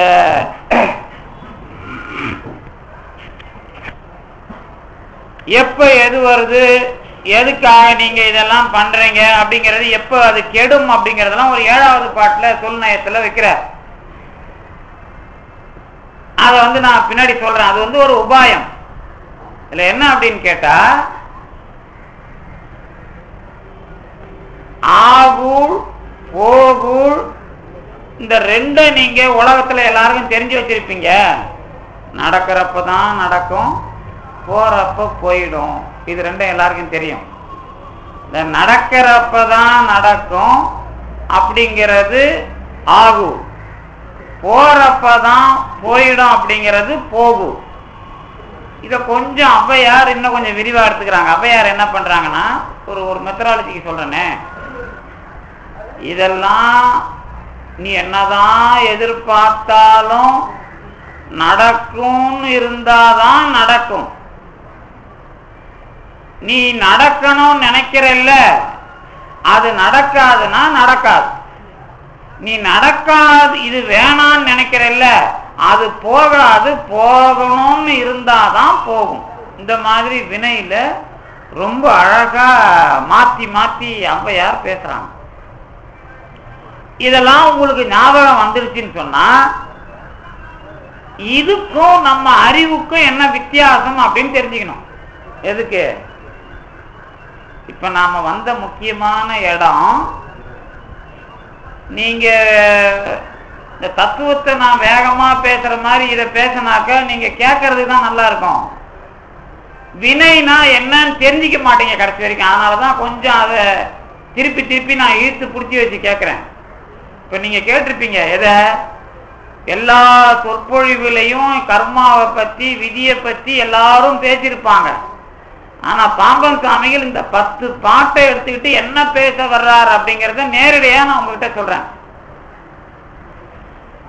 அதுல புரிஞ்சிக்க வேண்டியது, உங்க அறிவை வச்சு தாம்பா விதி வரும். இது முடிவான தெளிவான ஒரு வாக்கியம். பாம்பன் சாமிகள் இதைதான் உலகத்துக்கு இப்படி நீ புரிஞ்சிக்கணும் அப்படிங்கறதான் விதியை பத்தி சொல்றது.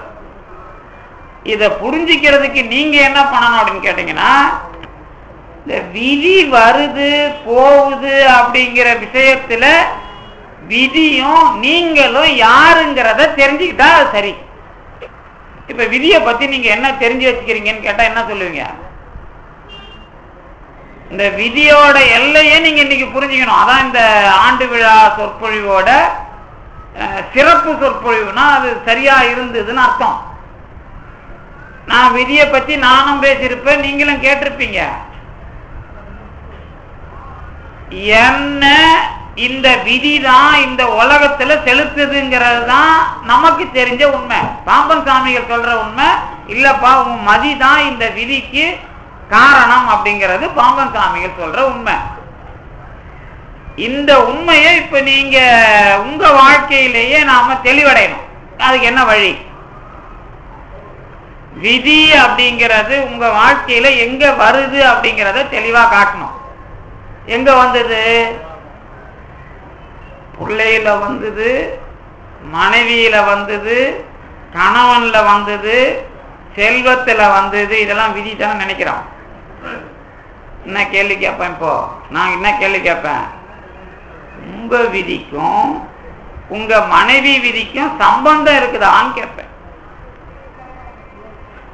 ஏன் விதிக்கும் மனைவி விதிக்கும் தந்தை விதிக்கும் புள்ள விதிக்கும் என்ன சம்பந்தம்? என்ன சொல்லுவீங்க? இப்போ விதிங்கிறது ஏதோ தெரிஞ்ச மாதிரி பேசுனீங்கல்ல, இப்ப என்ன சொல்லுவீங்க? அவரவர் வினை வழி அவரவர் வந்தனர். பதில் வார்த்தை நல்லா இருக்குது, அதை எப்படி புரிஞ்சிக்கிறது அப்படிங்கறதான் பிரச்சனை. இப்போ அவரவர் வினை வழி அவரவர் வந்தனர்னா அதுக்கு என்ன அர்த்தம் சொல்ல முடியும்? ஏன் வினைப்படி நான் பிறந்தேன்னா இன்னொருத்தர் வினைப்படி நான் அவங்களுக்கு மனைவியாவோ கணவனாவோ இருக்கிறேன்னா அவரவர் வினை வழி அவரவர் வந்தனர்ங்கிறது பொருந்துதா? அப்ப எல்லாம் தனித்தனியா தான் இருக்கணும், யாரும் கூட்டு சேரக்கூடாதுல்ல. அப்புறம் 2 பேரும் சேர்ந்து ஒரு பிள்ளைகள் எல்லாம் இருக்கிறாங்கல்ல, எனக்கு இப்படி பிறந்ததியா ஒரு புள்ளன்னு சொல்றோம்ல, அப்புறம் இது எந்த வினையில வருது? உங்க வினை வழி உங்க புள்ள வந்ததா, புள்ளை வினை வழி நீங்க அப்பாவா ஆனீங்களா? கேள்வி நல்லா இருக்குல்ல. எப்படி அந்த இடத்தை புரிஞ்சுக்கிறதான் இப்ப வேலையே. இப்போ அவனுக்கு வினை தனி, எனக்கு வினை தனி. ஆனா இந்த ரெண்டும் சேர்ந்தது எப்படிங்கிறதான் மதி வழி விதி அப்படிங்கிறத தெரிஞ்சுக்கிற வழி. இப்போ ஜோதிடர் விஷயத்தை விட்டுருங்க, ஜோதிடர் விஷயமா உங்களுக்கு தெளிவா சொல்லுவாங்க. ஆனா ஆன்ம விஷயமா எந்த ஈடேற்றங்கிறதான் பிரச்சனை. இப்போ என்ன அப்படின்னு கேட்டா, உங்களுக்கு கடைசி வரைக்கும் உங்களுக்கு பிள்ளையால பிரச்சனை, கடைசி வரைக்கும் மனைவியால பிரச்சனை அப்படின்னு ஒருத்தருக்கு தெரிஞ்சிருது. அவர் என்ன பண்ணலாம்? அவருக்கு பிள்ளையால கடைசி வரைக்கும் பிரச்சனை தான், அல்லது மனைவியால பிரச்சனை தான். அவர் என்ன பண்ணலாம்? அவர் பிள்ளையால பிரச்சனைனா பிள்ளைய டைவர்ஸ் எல்லாம் பண்ண முடியாது. அது மனைவியால பிரச்சனைங்கிறதுனால கொஞ்சம் பேர் ஓடி போயிடறான். அது ஏன்னா அதுக்கு வேற ஒரு காரணம். ஆனா பிள்ளைய வச்சு பேசினா அது சரியா இருக்குல்ல. ஆனா சில பேர் கொஞ்சம் பேர் தான், அதுல ரொம்ப கொஞ்சம் பேர் தான் அந்த புள்ள பாசம் இல்லாம இருக்கிறவங்க. முக்காவாசி பேர் புள்ள பாசம் இருக்கிறவங்க தான். நமக்கு என்ன கேள்வி அப்படின்னா, ஏன் வினையினால எனக்கு புள்ள பிறந்தது அப்படின்னு வினை சம்பந்தமாவே புள்ளைய பார்க்க முடியுமா? முடியுமா? முடியாதா? பார்க்கலாமா? கூடாதா?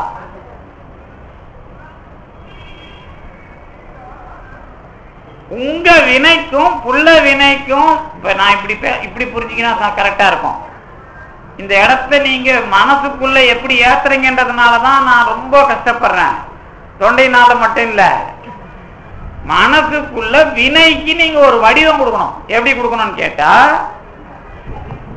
என்னோட வினை அவரவர் வினைங்கிறது தனிங்கிறத முதல்ல வெட்டி பார்க்கணும். அது இன்னொன்னோட கலக்கவே கலக்காதுங்கிற மாதிரி பார்க்கணும். இப்ப நீங்க அப்படி பார்த்தீங்கன்னா, என்னோட மகன் அப்படிங்கிற வினையில அவன் தனியா ஒருத்தன் இருக்கிறான்னு பார்க்கணும். ஆனா ரெண்டு பேரும் சேர்றதுங்கிறது என் வினையில தான் நான் இருக்கிறேன், அவன் வினையில தான் அவன் எனக்கு வந்து சேர்றான். இந்த சேர்க்கையை தான் நாம என்ன பண்றோம்னு கேட்டா, மதி என்ற ஒன்றுக்காக இந்த வேலை நடக்கிறது. இப்போ திருஞான சம்பந்தர் பதிகம் ஒண்ணு பாடுவோம். இப்ப நான் ரொம்ப அழகா கொண்டாந்து உங்களை நிறுத்திட்டேன். ஆனா ரொம்ப உங்களுக்கு என்ன பிரச்சனைனா, சுத்தமா ஒண்ணுமே புரியலங்கிற மாதிரி ஒரு நிலவரம் இருக்குது. ஏன்னா கொண்டாந்து நிறுத்தினதுனால. உங்க வினை உங்க பிள்ளைக்கு கிடையாது, உங்க புள்ள வினை உங்களுக்கு கிடையாது. சொல்றது நல்லா இருக்குது, கேட்கறதுக்கு தான் நல்லா, கேட்கறது வரைக்கும் புரியுது. ஆனா அது சுத்தமா வரட்டா இருக்குது, வரட்டு இருமல் மாதிரியே இருக்குது. அது சரிதானே?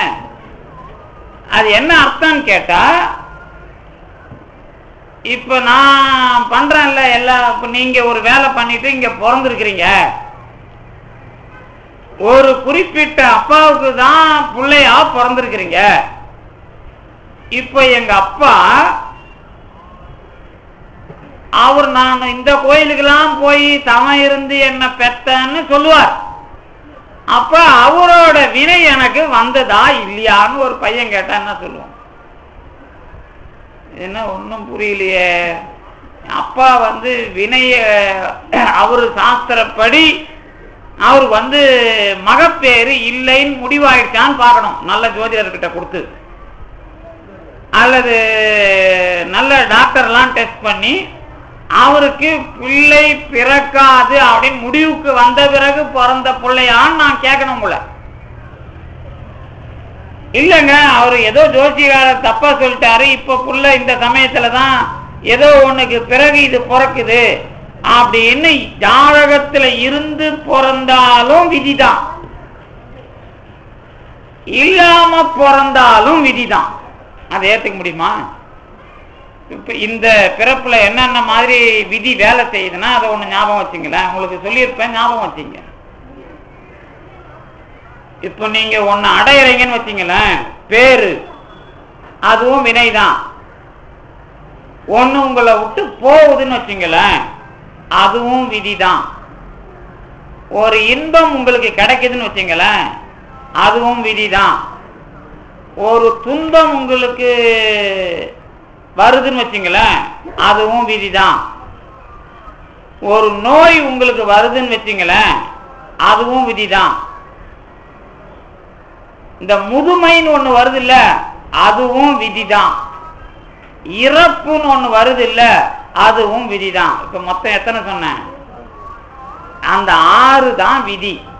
பேரு, இழவு, இன்பம், பிணி, மூப்பு, சாக்காடுன்னு இந்த 6க்கும் பேர்.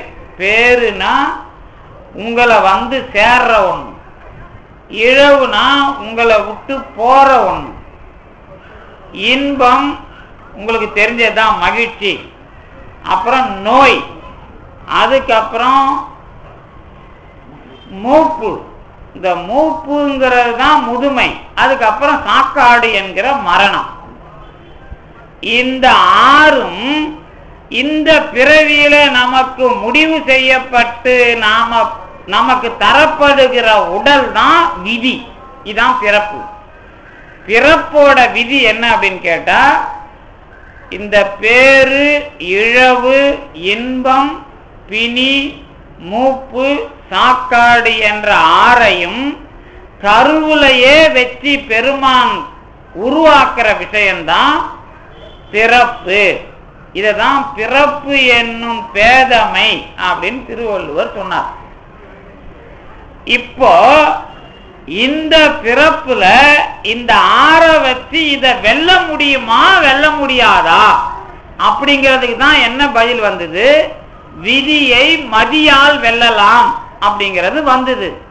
அதை தான் பாம்பன் சாமிகள் எடுத்துக்கிட்டு மதியால தான்பா விதி வரும், நீ வந்து விதியாலேயே எல்லாம் முடிஞ்சிடுதுன்னு போய் சேர்ந்துடாதன்னு சொல்றார். தெளிவாச்சா சொன்னது? ஆனா அது எப்படிங்கிறத புரியணும். இதான் இந்த வேலை.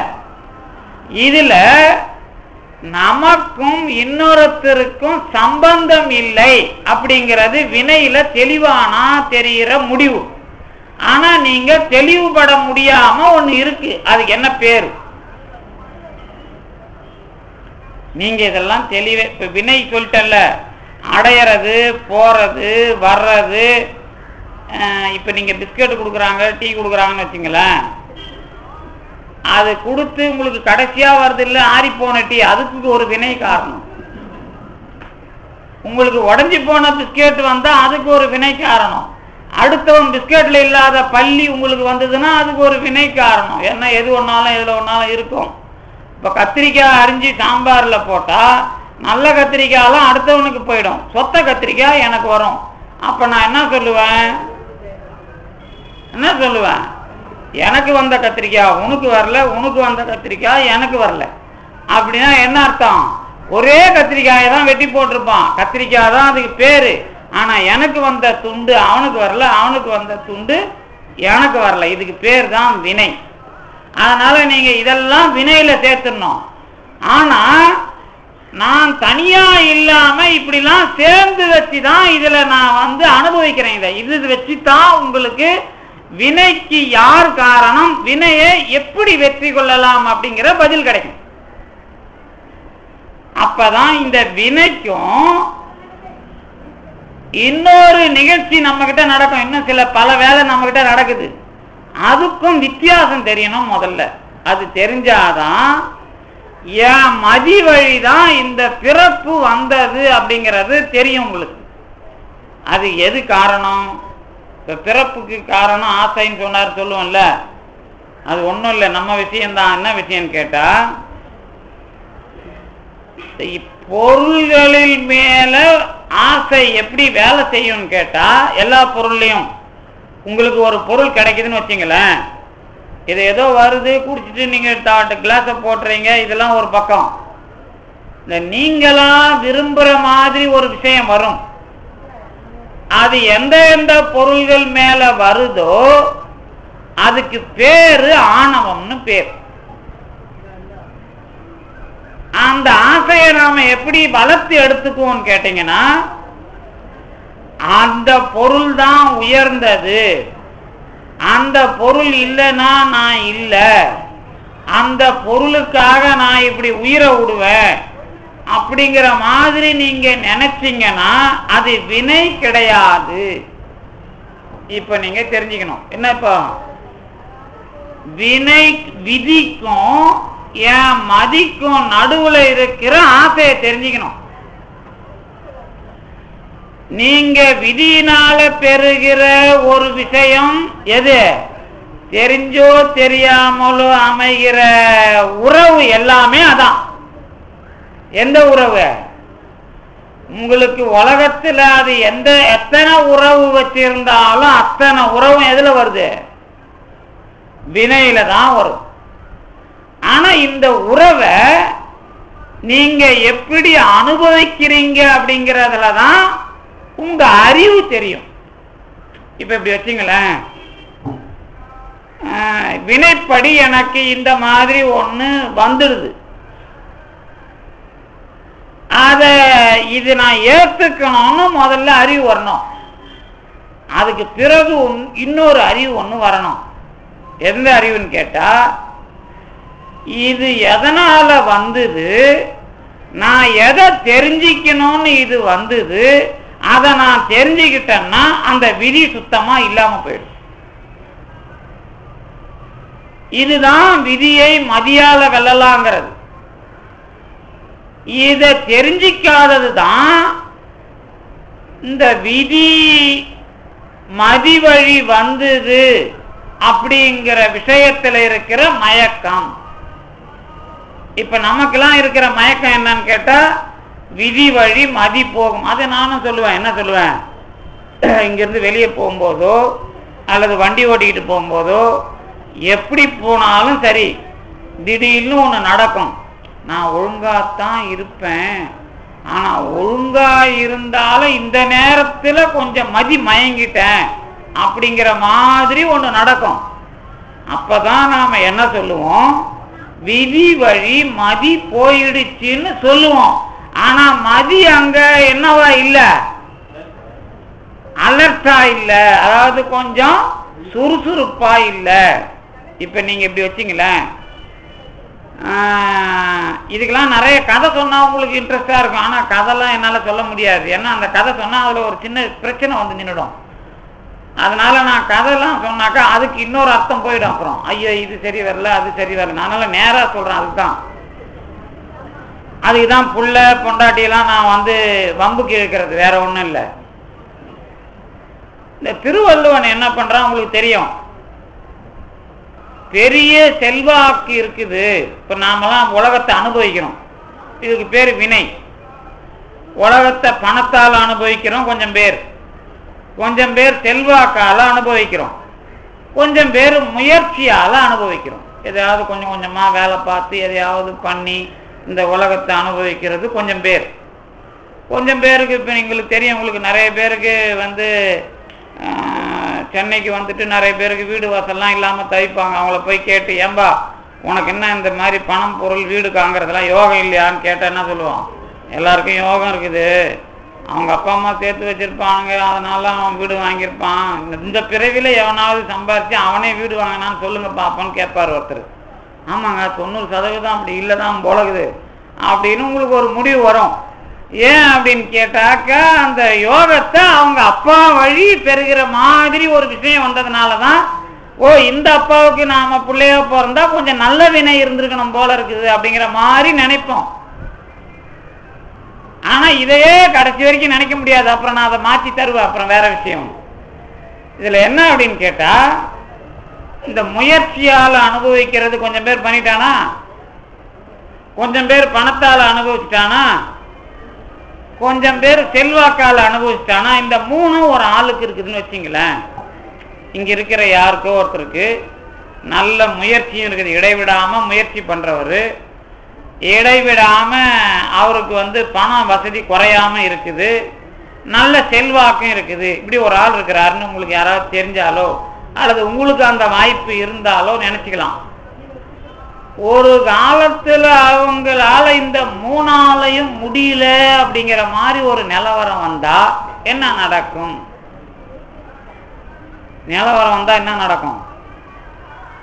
அப்பதான் என்ன தெரியும், அறம்னு ஒண்ணு தெரியும், நீதினு ஒண்ணு தெரியும். இததான் பாம்பன் சாமி என்ன பண்ணாரு, ஸ்ரீமத் குமாரசாமியத்துல கடைசியா தன்னோட வரலாறை எழுதும்போது நீதியால் உணர்தல்னு எழுதினார்.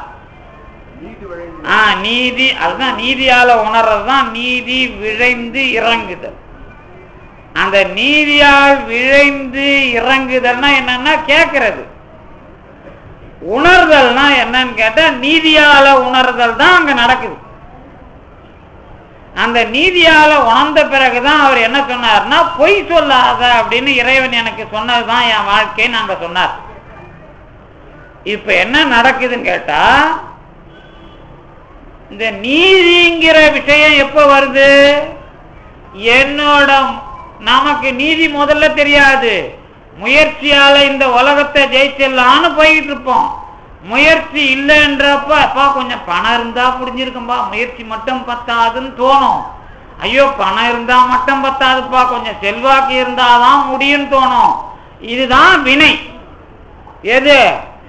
முயற்சி, பணம், செல்வாக்கு, இந்த மூன்றுமே வினைதான். இந்த மூணாலையும் முடியும் போன பிறகு இந்த மூணாலையும் முடியலன்னு வந்தாதான் நீதி தெரியும். ஜட்ஜ்மெண்டே நாம காசு இருந்தா வாங்கலாம், செல்வம் இருந்தா வாங்கலாம் அப்படின்னு தான் முதல்ல கொஞ்சம் நியாயம், கொஞ்சம் நல்லபடி வாழணும், பொய் சொல்லாம வாழணும் நினைக்கிறவன் என்ன பண்ணுவான், முடிஞ்ச வரைக்கும் சின்ன சின்னதா கேஸ் போட்டு பார்ப்பான். கடைசியா முடியலங்கிறப்ப ஐயோ இங்கேயும் பிரச்சனையா இருக்குதுப்பா, இங்கேயும் வேற ஏதாவது செல்வாக்கு வேணும், இங்கேயும் வந்து நாம பணம் வேணும் அப்படின்னு வேலை பார்ப்பான். நீங்க கேஸ் முடிஞ்சு வெளியே வரும்போதே பியூனுங்கெல்லாம் காசு போடுவான். அந்த மாதிரி அப்பப்பா இதுன்னா முடியவே இல்லைப்பா, எங்கேயும் பணம் இல்லாம வேலை இல்லைன்னு முடிவுக்கு வந்த பிறகு செல்வாக்கு. ஏன்னா முதல் ரெண்டு அவனால முடியும், செல்வாக்கு இல்லைனாலும் பணம் இருக்கும், பணம் இல்லைனாலும் முயற்சி இருக்கும். இந்த மூணுமே அவன் விதியில எந்த அளவுக்கு ஓட விடணுமோ அந்த அளவுக்கு ஓட விடும். ஒருத்தனை விதியில நல்ல ஓட்டப்பந்தயம் விடணும்னா அவனுடைய முயற்சி, பணம், செல்வாக்கு இது மூணுலையும் ஓடுறது விதி தானே தவிர அங்க அருளோ அப்புறம் என்ன நீதியோ கிடையாது. இந்த மூணுலையும் ஓட்டப்பந்தயம் ஓடி ஜெயிக்க முடியாது. அதான் பிரச்சனை. அங்கதான் முதுமைன்னு ஒண்ணு வரும், அங்கதான் சாக்காடுன்னு ஒண்ணு வரும். அப்ப இதுக்குள்ள அவனுக்கு என்ன தெரியணும்னு கேட்டா நீதி தெரியணும். ஓஹோ, இன்னதுக்கு இன்ன நீதி அப்படிங்கிறதுக்கு பேர் தான் மதியோட செயல்பாடு. வினையோட செயல்பாட்டை தாண்டி மதியோட செயல்பாடு தான் நீதியை காட்டி கொடுக்கிறது. இந்த நீதியை காட்டி கொடுக்காம உங்களுக்கு நீங்க போயிட்டீங்கன்னு சொன்னா அதுதான் இந்த உலகத்துல 90% பேர் போற வழி. இந்த 90% பேர் என்ன பண்றாங்கன்னு கேட்டா, தன்னுடைய முயற்சி, பணம், செல்வாக்கு இந்த மூணை வச்சு இந்த பிறப்புல முடியாம போனதை அடையறதுக்கு வேலை பார்ப்பாங்க. அதாவது இப்ப நீங்க சிம்பிளா ஜோசிகார்ட்ட போன உடனே கேக்குறீங்க, இது எனக்கு நடக்காதா, இதுக்கு என்ன சாங்கியம் ஏதாவது சொல்லுங்கன்னா என்ன அர்த்தம்? அது என்ன அர்த்தம்? அது இந்த பிறப்புல உனக்கு இல்லைன்னு சொல்றத மாத்துறது தானே அது வேலை. அதுவும் எதுல போய் நிக்குது இப்போ? அப்பதான் ராமன் என்ன பண்ண, உங்களுக்கு இதுல யார் பெரிய எக்ஸாம்பிள் அல்லது நாயகன் எடுத்துக்காடுன்னு கேட்டா ராமன் தான். ராமாயணம் முழுக்க படிச்சீங்கன்னா விதி வலியதுன்னு தெரியும். அவன் அதனாலதான் ராமன் என்ன சொல்லுவான், நதியின் பிழை என்று நறும்புணல் இன்மை சொல்லிட்டு விதியின் பிழை நன்று நம கொட்டுறோம் அப்படிம்பான். ஒன்றும் இல்லைப்பா, இதெல்லாம் விதியோட பிழைப்பா, நல்லா இருக்குது, நம்ம சுற்றுறோம், அப்படியே விடு, இதுக்கு மேல அதில் ஆராய்ச்சி பண்ணாத. அந்த விதியை முழுவதுமாக ஏற்றுக்கொண்ட வரலாறு ராமனுடைய வரலாறு. அதனால நீங்க ராமாயணத்துல முழுக்க மோதி மோதி மோதி என்ன பண்ணணும், விதியினோட வலிமை எப்படிலாம் வேலை பார்த்துருக்குதுன்னு தெரிஞ்சுக்கணும். அதனால நீங்க விதி வலியதுங்கிறது தான் பேர்பட்ட ராமனுக்கே விடை. ஆனா இத உடைக்கணுங்கிறது தான் என்ன விஷயம் போட்டேன்னு கேட்டா, இந்த விதின்னு ஒண்ணு உருவாக்கி இல்லப்பா, அதை நீ உடைச்சிருக்கலாம். எப்பன்னு கேட்டா, போன பிறப்பிலேயே உன் மூளையை ஒழுங்குபடுத்திருந்தீங்கன்னா இந்த மாதிரி பிறப்பு உனக்கு வந்திருக்காது. இதுதான் பாம்பன் சாமி சொல்றது. அப்ப என்ன அர்த்தம் கேட்டா, இந்த பிறப்புலயே கொஞ்சம் மூளையை ஒழுங்கா தயாரிச்சுக்கோ, அடுத்த பிறப்புல இந்த மாதிரி வராது அப்படிங்கிறது அதுக்கு அர்த்தம். அப்ப என்ன பொருள், இவ்வளவு விஷயமும் விதி மதின்னு சொல்றப்ப தெரியுது.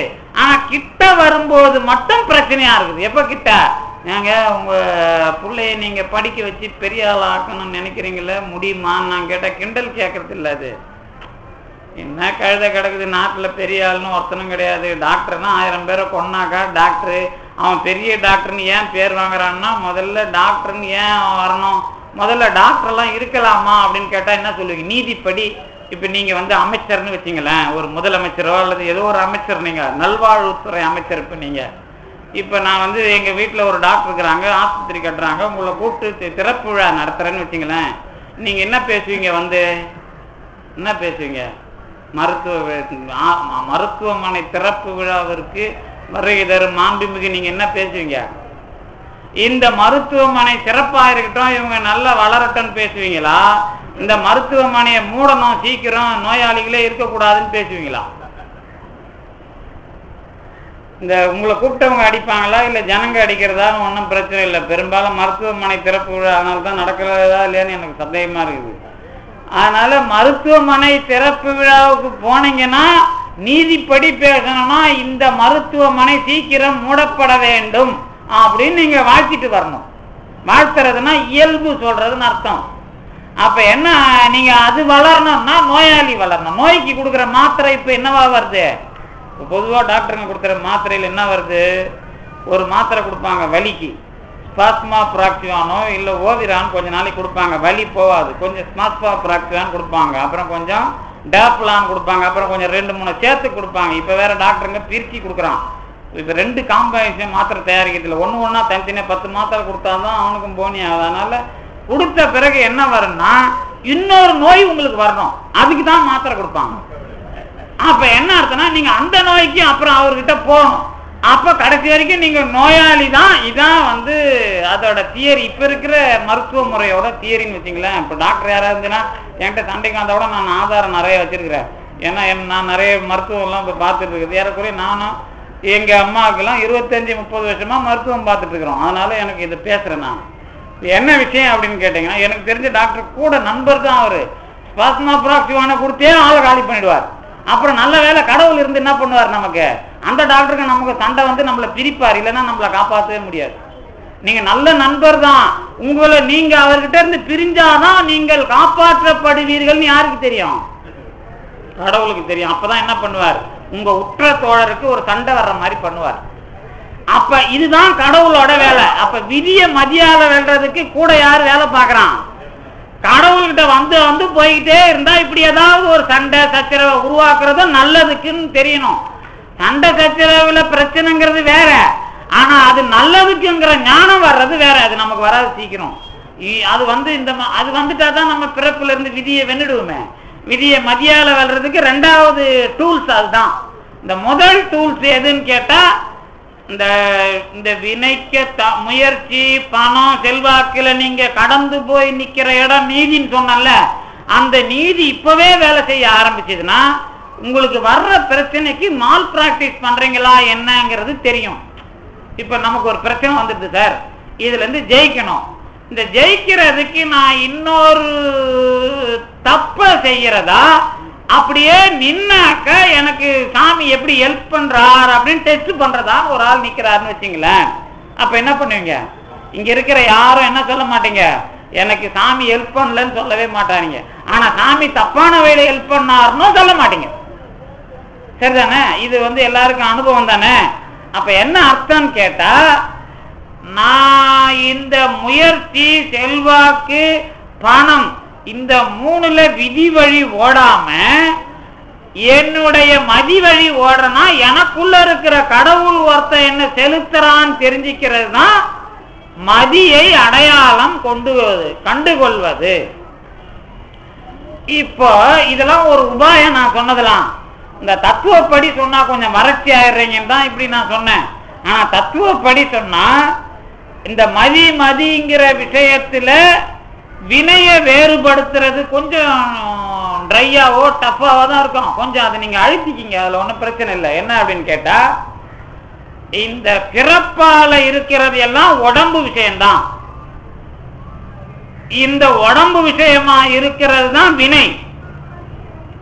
இந்த பிறப்புல உடம்பு விஷயமா நமக்கு கொடுத்திருக்கிற முயற்சி, செல்வாக்கு, அதிகாரம், உறவு எல்லாமே வினைதான். ஆனா இந்த வினையில நான் இந்த மாதிரி பிறந்திருக்கிறேன் அப்படிங்கிற ஒரு லிமிட், அளவு இருக்குல்ல, அதுக்கு பேரு மதியின் பேர். இதை எப்படி தெரிஞ்சுக்கிறீங்க? இதை தெரிஞ்சுக்கிட்டீங்கன்னா மதிக்கும் விதிக்கும் உள்ள தொடர்பு கொஞ்சம் தத்துவமா வந்தாலே நீங்க சோர்ந்துடுறீங்க. அது எனக்கு சொற்பொழிவை மாற்ற வேண்டும் போல இருக்கும். அப்புறம் அதாவது பிறப்புக்கு ஒரு உடம்பு கொடுத்துட்டான்ல, இப்ப எனக்கு ஒரு உடம்பு, உங்களுக்கு ஒரு உடம்பு. இதுல இன்னொரு சூட்சமும் ஒண்ணு இருக்குது. ஆம்பளை பொம்பளைங்கிற உடம்பு வேற கொடுத்துருக்கான். அதுல வேற வினை தெளிவா வேலை செய்யும். அதை விட்டுட்டு நான் உங்களை நினைக்க சொல்றேன். வினை தெளிவா வேலை செய்யறதே இப்படிதான். பெருமான் இந்த 2ஆ பிறக்க வச்சான் இல்ல, ஆண் பெண்ணு, அங்கேயே வினைய ஆரம்பிச்சுதான் அந்த 2 விஷயத்தையும் பண்றான். இதுல உங்க உடம்புன்னு ஒரு விஷயம், உடம்பு வருது இல்ல, இந்த உடம்புல வச்சு வர்ற எல்லாத்தையும் வினையா முடிவு பண்ணிடணும். இது பிறப்பு. இந்த உடம்புக்குள்ள உயிர் வாழுது இல்ல, இந்த உயிரோட அளவை நீங்க கண்டுபிடிச்சீங்கன்னா அதுக்கு பேர் மதி. இந்த உயிர் இதுவரைக்கும் இந்த அளவுக்கு வளர்ந்திருக்குது, இந்த மாதிரி அறிவு பெற்றிருக்கிறது அப்படிங்கிற எல்லை இறைவனுக்கு தெரியும். எந்த இறைவனுக்கு தெரியும் கேட்டா, அந்தந்த ஆன்மாவோட பிறந்து இறந்து வருகிற இறைவனுக்கு தெரியும். அதுக்குதான் என்ன பண்ணார் அப்பரடிகள், கருவாய் கிடந்த உன் கழலே நினையும் கருத்து உடையேன், உருவாய் தெரிந்து உந்தன் நாமம் பயின்றேன். அதுல என்ன அர்த்தம் கேட்டா, நமக்கும் பிறப்பு இறப்பு இல்லை, இறைவனுக்கும் பிறப்பு இறப்பு இல்லை. ஆனா நாம உடம்புல பிறக்கிறோம் இறக்குறோம் அப்படின்னு முதல்ல ஞானம் வரணும். இதுவே கொஞ்சம் பேருக்கு கஷ்டமா இருக்கும். நமக்கு பிறப்பு இறப்பு இல்லையானா, ஆமா, ஆன்மா பிறப்பதும் இல்லை இறப்பதும் இல்லை. ஆன்மாவுக்கு ஒரு உடம்பு தான் பிறக்கிறது இறக்கிறது. அப்ப இந்த பிறப்புக்கு தான் இறைவன் படைச்சான்னு சொல்றது. அதை தான் முதல்ல ஆரம்பிக்கும் போது சொன்னல, மாயை களிமண்ணு மாதிரி மாயையிலிருந்து குடத்தை கொடுக்கிற மாதிரி உடம்ப கொடுக்கிறான். அப்ப என்ன அர்த்தம்னா, பிறப்பு இறப்பு என்பது ஆன்மாவுக்கும் இல்லை, இந்த உடம்புக்குள்ள அதுக்கு அந்த விஷயம் பிறக்குது இறக்குதுங்கிற மாதிரி வருது. அதே மாதிரி அந்த ஆன்மாவுக்கு உள்ள இருக்கிற இறைவனும் பிறப்பதும் இல்லை இறப்பதும் இல்லை. ஆன்மா உடம்புல போற மாதிரி அந்த ஆன்மாவுக்குள்ளேயும் ஆன்மாவோடு சேர்ந்து போகிறான். இப்படி தெரிஞ்சுக்கணும். அத இப்போ இந்த பிறப்பு இறப்புங்கிறதே எதுன்னு உங்களுக்கு நல்லா தெரிஞ்சு, இவ்வளவு நேரம் பேசுனதுல இதுவாக தெரியணும். பிறப்புங்கிறது இறப்புங்கிறதே என்ன? பிறப்பு இறப்புங்கிறது உடம்பு இல்ல, வினைன்னு தெரியும். இந்த உடம்பு தான் வினைங்கிறதுக்கு உருவம். வினையை நீங்க பார்க்கணும்னா மாயையிலிருந்து அதுக்கு ஒரு வடிவம் கொடுக்கிறான் பெருமான். இதான் அவன் வேலை. வினைங்கிற பார்க்க முடியாத விஷயத்தை நீங்க அனுபவிக்க வேண்டும் என்பதற்காக உடம்பின் மூலமாக செயல்படுத்தி தருகிறான். இதுதான் பிறப்பு. அப்ப நீங்க எது இல்லை? உடம்பு இல்லை.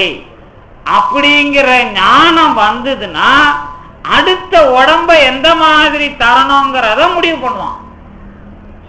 ஏன்னா பற்று இல்லாத உடம்பா தரணும். எப்பா? இப்ப நீங்க இந்த உடம்பு இல்ல, நீங்க செஞ்ச வினையினாலதான் இந்த உடம்பு. இனிமே நாம இந்த உடம்ப பெருசா நினைக்க கூடாதுன்னு நினைக்கிறீங்கன்னு வச்சுப்போம். நினைப்பீங்களா? நினைக்கலாம் முடியாது. எப்படி நினைக்க முடியாது? சும்மா படிக்கலாம். அது நினைக்கிறதுக்கு ஒண்ணும் இல்லை. அது நினைக்கிறதெல்லாம் எதை தான் நினைப்பேன்? நாமெல்லாம் எதை நினைப்போம்? இப்ப பாடம் இருக்குதுன்னு வச்சுங்களேன். அண்டமாயவனியாகி அறியனா பொருளதாகி தொண்டர்கள் குருவுமாகி தொகுலர் தெய்வமாகி என்று போத்தன் என்ற எண்ணர்கள் ஈசனான இந்திரல் சரவணத்தான் தினமும் என் சிறைத்தை காக்க நினைக்கிறேன்ல. நினைச்சீங்களா? இதை நான் கேட்டா என்ன சொல்லுவீங்க? இதை மனப்பாடம் பண்ண ஒப்பிச்ச. இப்ப நீங்க ராத்திரி சாப்பிட்டீங்கன்னு வச்சுங்களேன், அதை நினைக்கிறீங்கல்ல. சரி, ஒரு ஆள் உங்களை அடிச்சதையோ திட்டினதையோ நினைக்கிறீங்கல்ல. இதெல்லாம் எப்படி இருக்குது? இந்த நினைப்புலாம் எப்படி இருக்குது? மனப்பாடம் பண்ற நினைப்பு எப்படி இருக்குது? அது பாட்டா நல்லா ஒப்பிக்கிற. ராத்திரி சாப்பிட்ட நினைப்பு எப்படி இருக்குது? அது இன்னைக்கு நல்லா ஞாபகம் வருது, சுவையா அனுபவிச்சேன்னு நினைக்கிறேன். ஆனா ஒருத்தன் திட்டினது எப்படி இருக்குது? ஒருத்தன் திட்டினது எப்படி இருக்குது? அது நிறைய நாளைக்கு ஞாபகம் இருக்குது. அதை வச்சு பிறப்பே மாறுது. பிறப்புனா இந்த பிறப்புல எப்போ ஒருத்தன் திட்டி சண்டை போட்டு அவனை விட்டு நம்ம வந்தோம்ல, 10 வருஷம் கழிச்சு நமக்கு செல்வாக்கு கிடைக்கும் போதாவது அவனை எது மூலமாவது அடிக்கணும்னு தோணும். இதுக்கு பேர் தான் வினை நினைப்பு. இந்த வினை நினைப்பு தான். அதே மாதிரி பேசுறதுங்கிறது இல்ல, வினையும் பேச்சுல தான் வேலை செய்யும். இந்த பேச்சுங்கிறது அதுக்கு தான் நான் அதை ஆழமா கொண்டு வரேன். இந்த திருவள்ளுவர் தான் சொன்னார். அத அதாவது நெருப்பை விட சூடு எதுக்கு அதிகம்னாரு? எதுக்கு சொன்னாரு? நாக்கால ஒருத்தனை சுட்டதுதான் நெருப்பால சுட்டதை விட ஆழமானது எழுதினார்ல. அதே மாதிரி இந்த நெருப்பால சுட்டதுன்னா என்ன அர்த்தம்? பேசினது. ஒருத்தனோட பேச்சு தான் இன்னொருத்தனை பாதிக்குது. எனக்கு அவனுக்கு இருந்த உறவே போயிடுது. சில அப்பா அவங்க தெரியாதனமா பேசின வார்த்தை பொண்ணை கடைசி வரைக்கும் பிரிச்சிடும். ஏன்னா அந்த பொண்ணுக்கு அப்பா பேசுனது அசிங்கமா தோணும், அந்த மாதிரி அம்மா பேசுறது அசிங்கமா தோணும். கடைசி வரைக்கும் இப்படி பேசின அம்மா கூட நான் சேரவே மாட்டேன். நிறைய பெண்ணுங்க வாழ்க்கை இருக்குது. ஆனா பிள்ளைங்க அந்த மாதிரி போன மாதிரி இல்லை, ஏன்னா இதுவும் அந்த மாதிரி பேசி ஆரம்பிச்சிடும். அப்ப என்ன அர்த்தம் அப்படின்னு கேட்டா, பேச்சில வினை வேலை செய்யும். இதுதான் உங்களுக்கு சிலப்பதிகாரத்துல வரும். அதுக்கப்புறம் பெரிய புராணத்திலையும் வரும். அதாவது பெரிய புராணத்துல திருத்தொண்ட, அதாவது முதல்ல இருக்கிற திருநீலகண்டர் என்ன பேசினாரு, அந்த அம்மா என்ன பேசினாங்க, என்ன தொடாதையான்னாங்க. அதை முடிஞ்சு போச்சு, அந்த பிறப்பே முடிஞ்சு போச்சு. அங்க கோவலனா பாண்டியன் என்ன சொன்னா, கொன்று வருகன்னா கொண்டு வருகிறதுக்கு பதிலான்னு பேசுவோம்ல.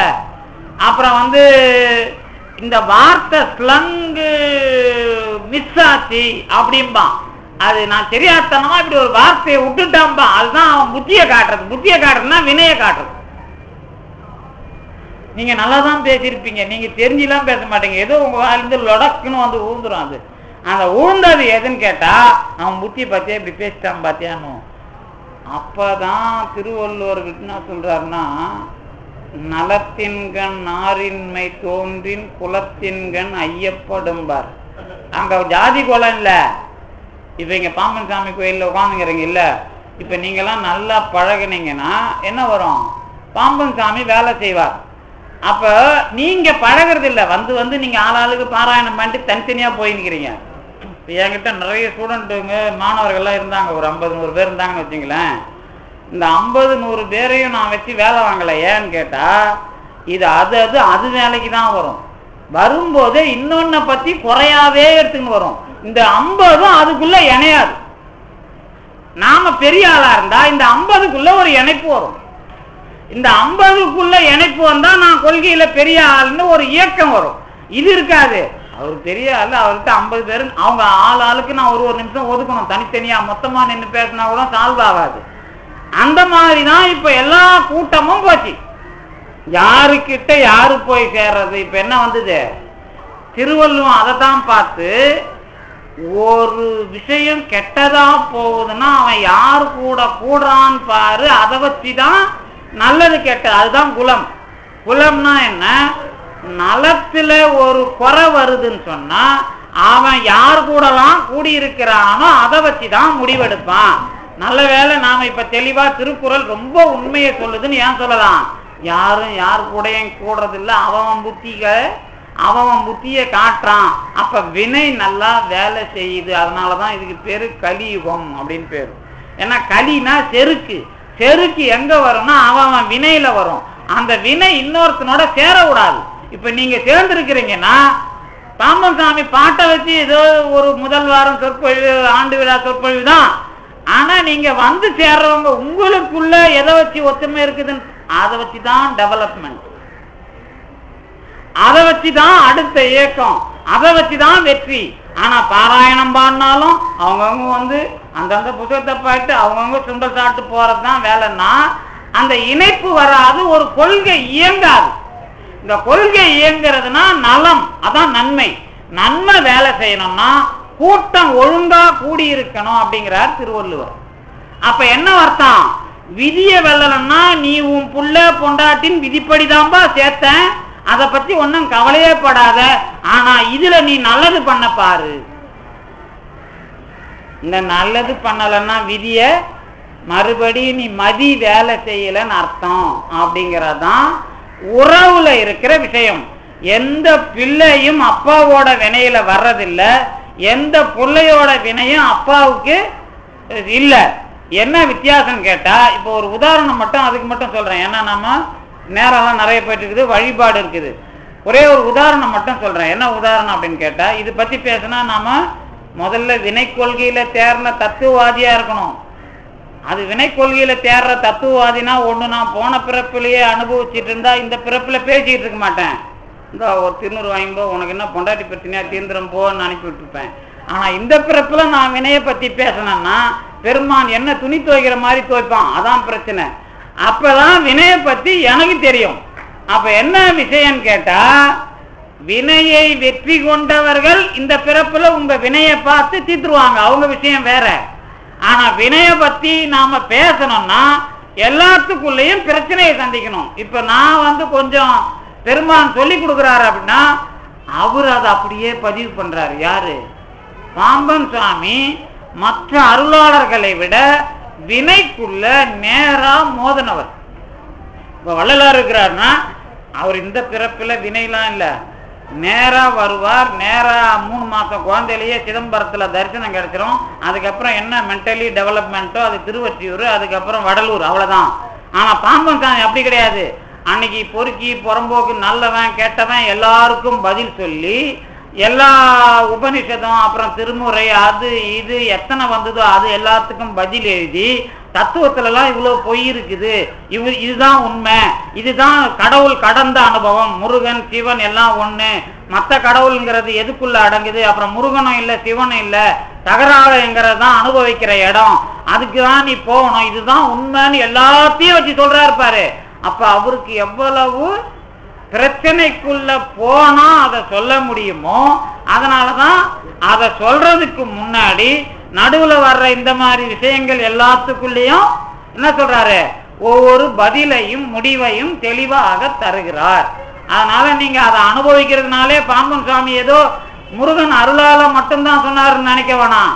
வினைக்கு உள்ள போய் வினையிலிருந்து வெளியே வர்ற ஞானமாவே அவர் பிறவி அமைஞ்சு அதுக்கப்புறம் தவத்தினால முருக பரம்பொருளுடைய அனுபவத்தை பெற்று அதுக்கு மேல கடவுள் பெரிய கடவுள் என்பதாகிய உருவம் இல்லாத அருணகிரிநாத பெற்ற அனுபவத்தை பெறுகிற நிலைக்கு போறார்.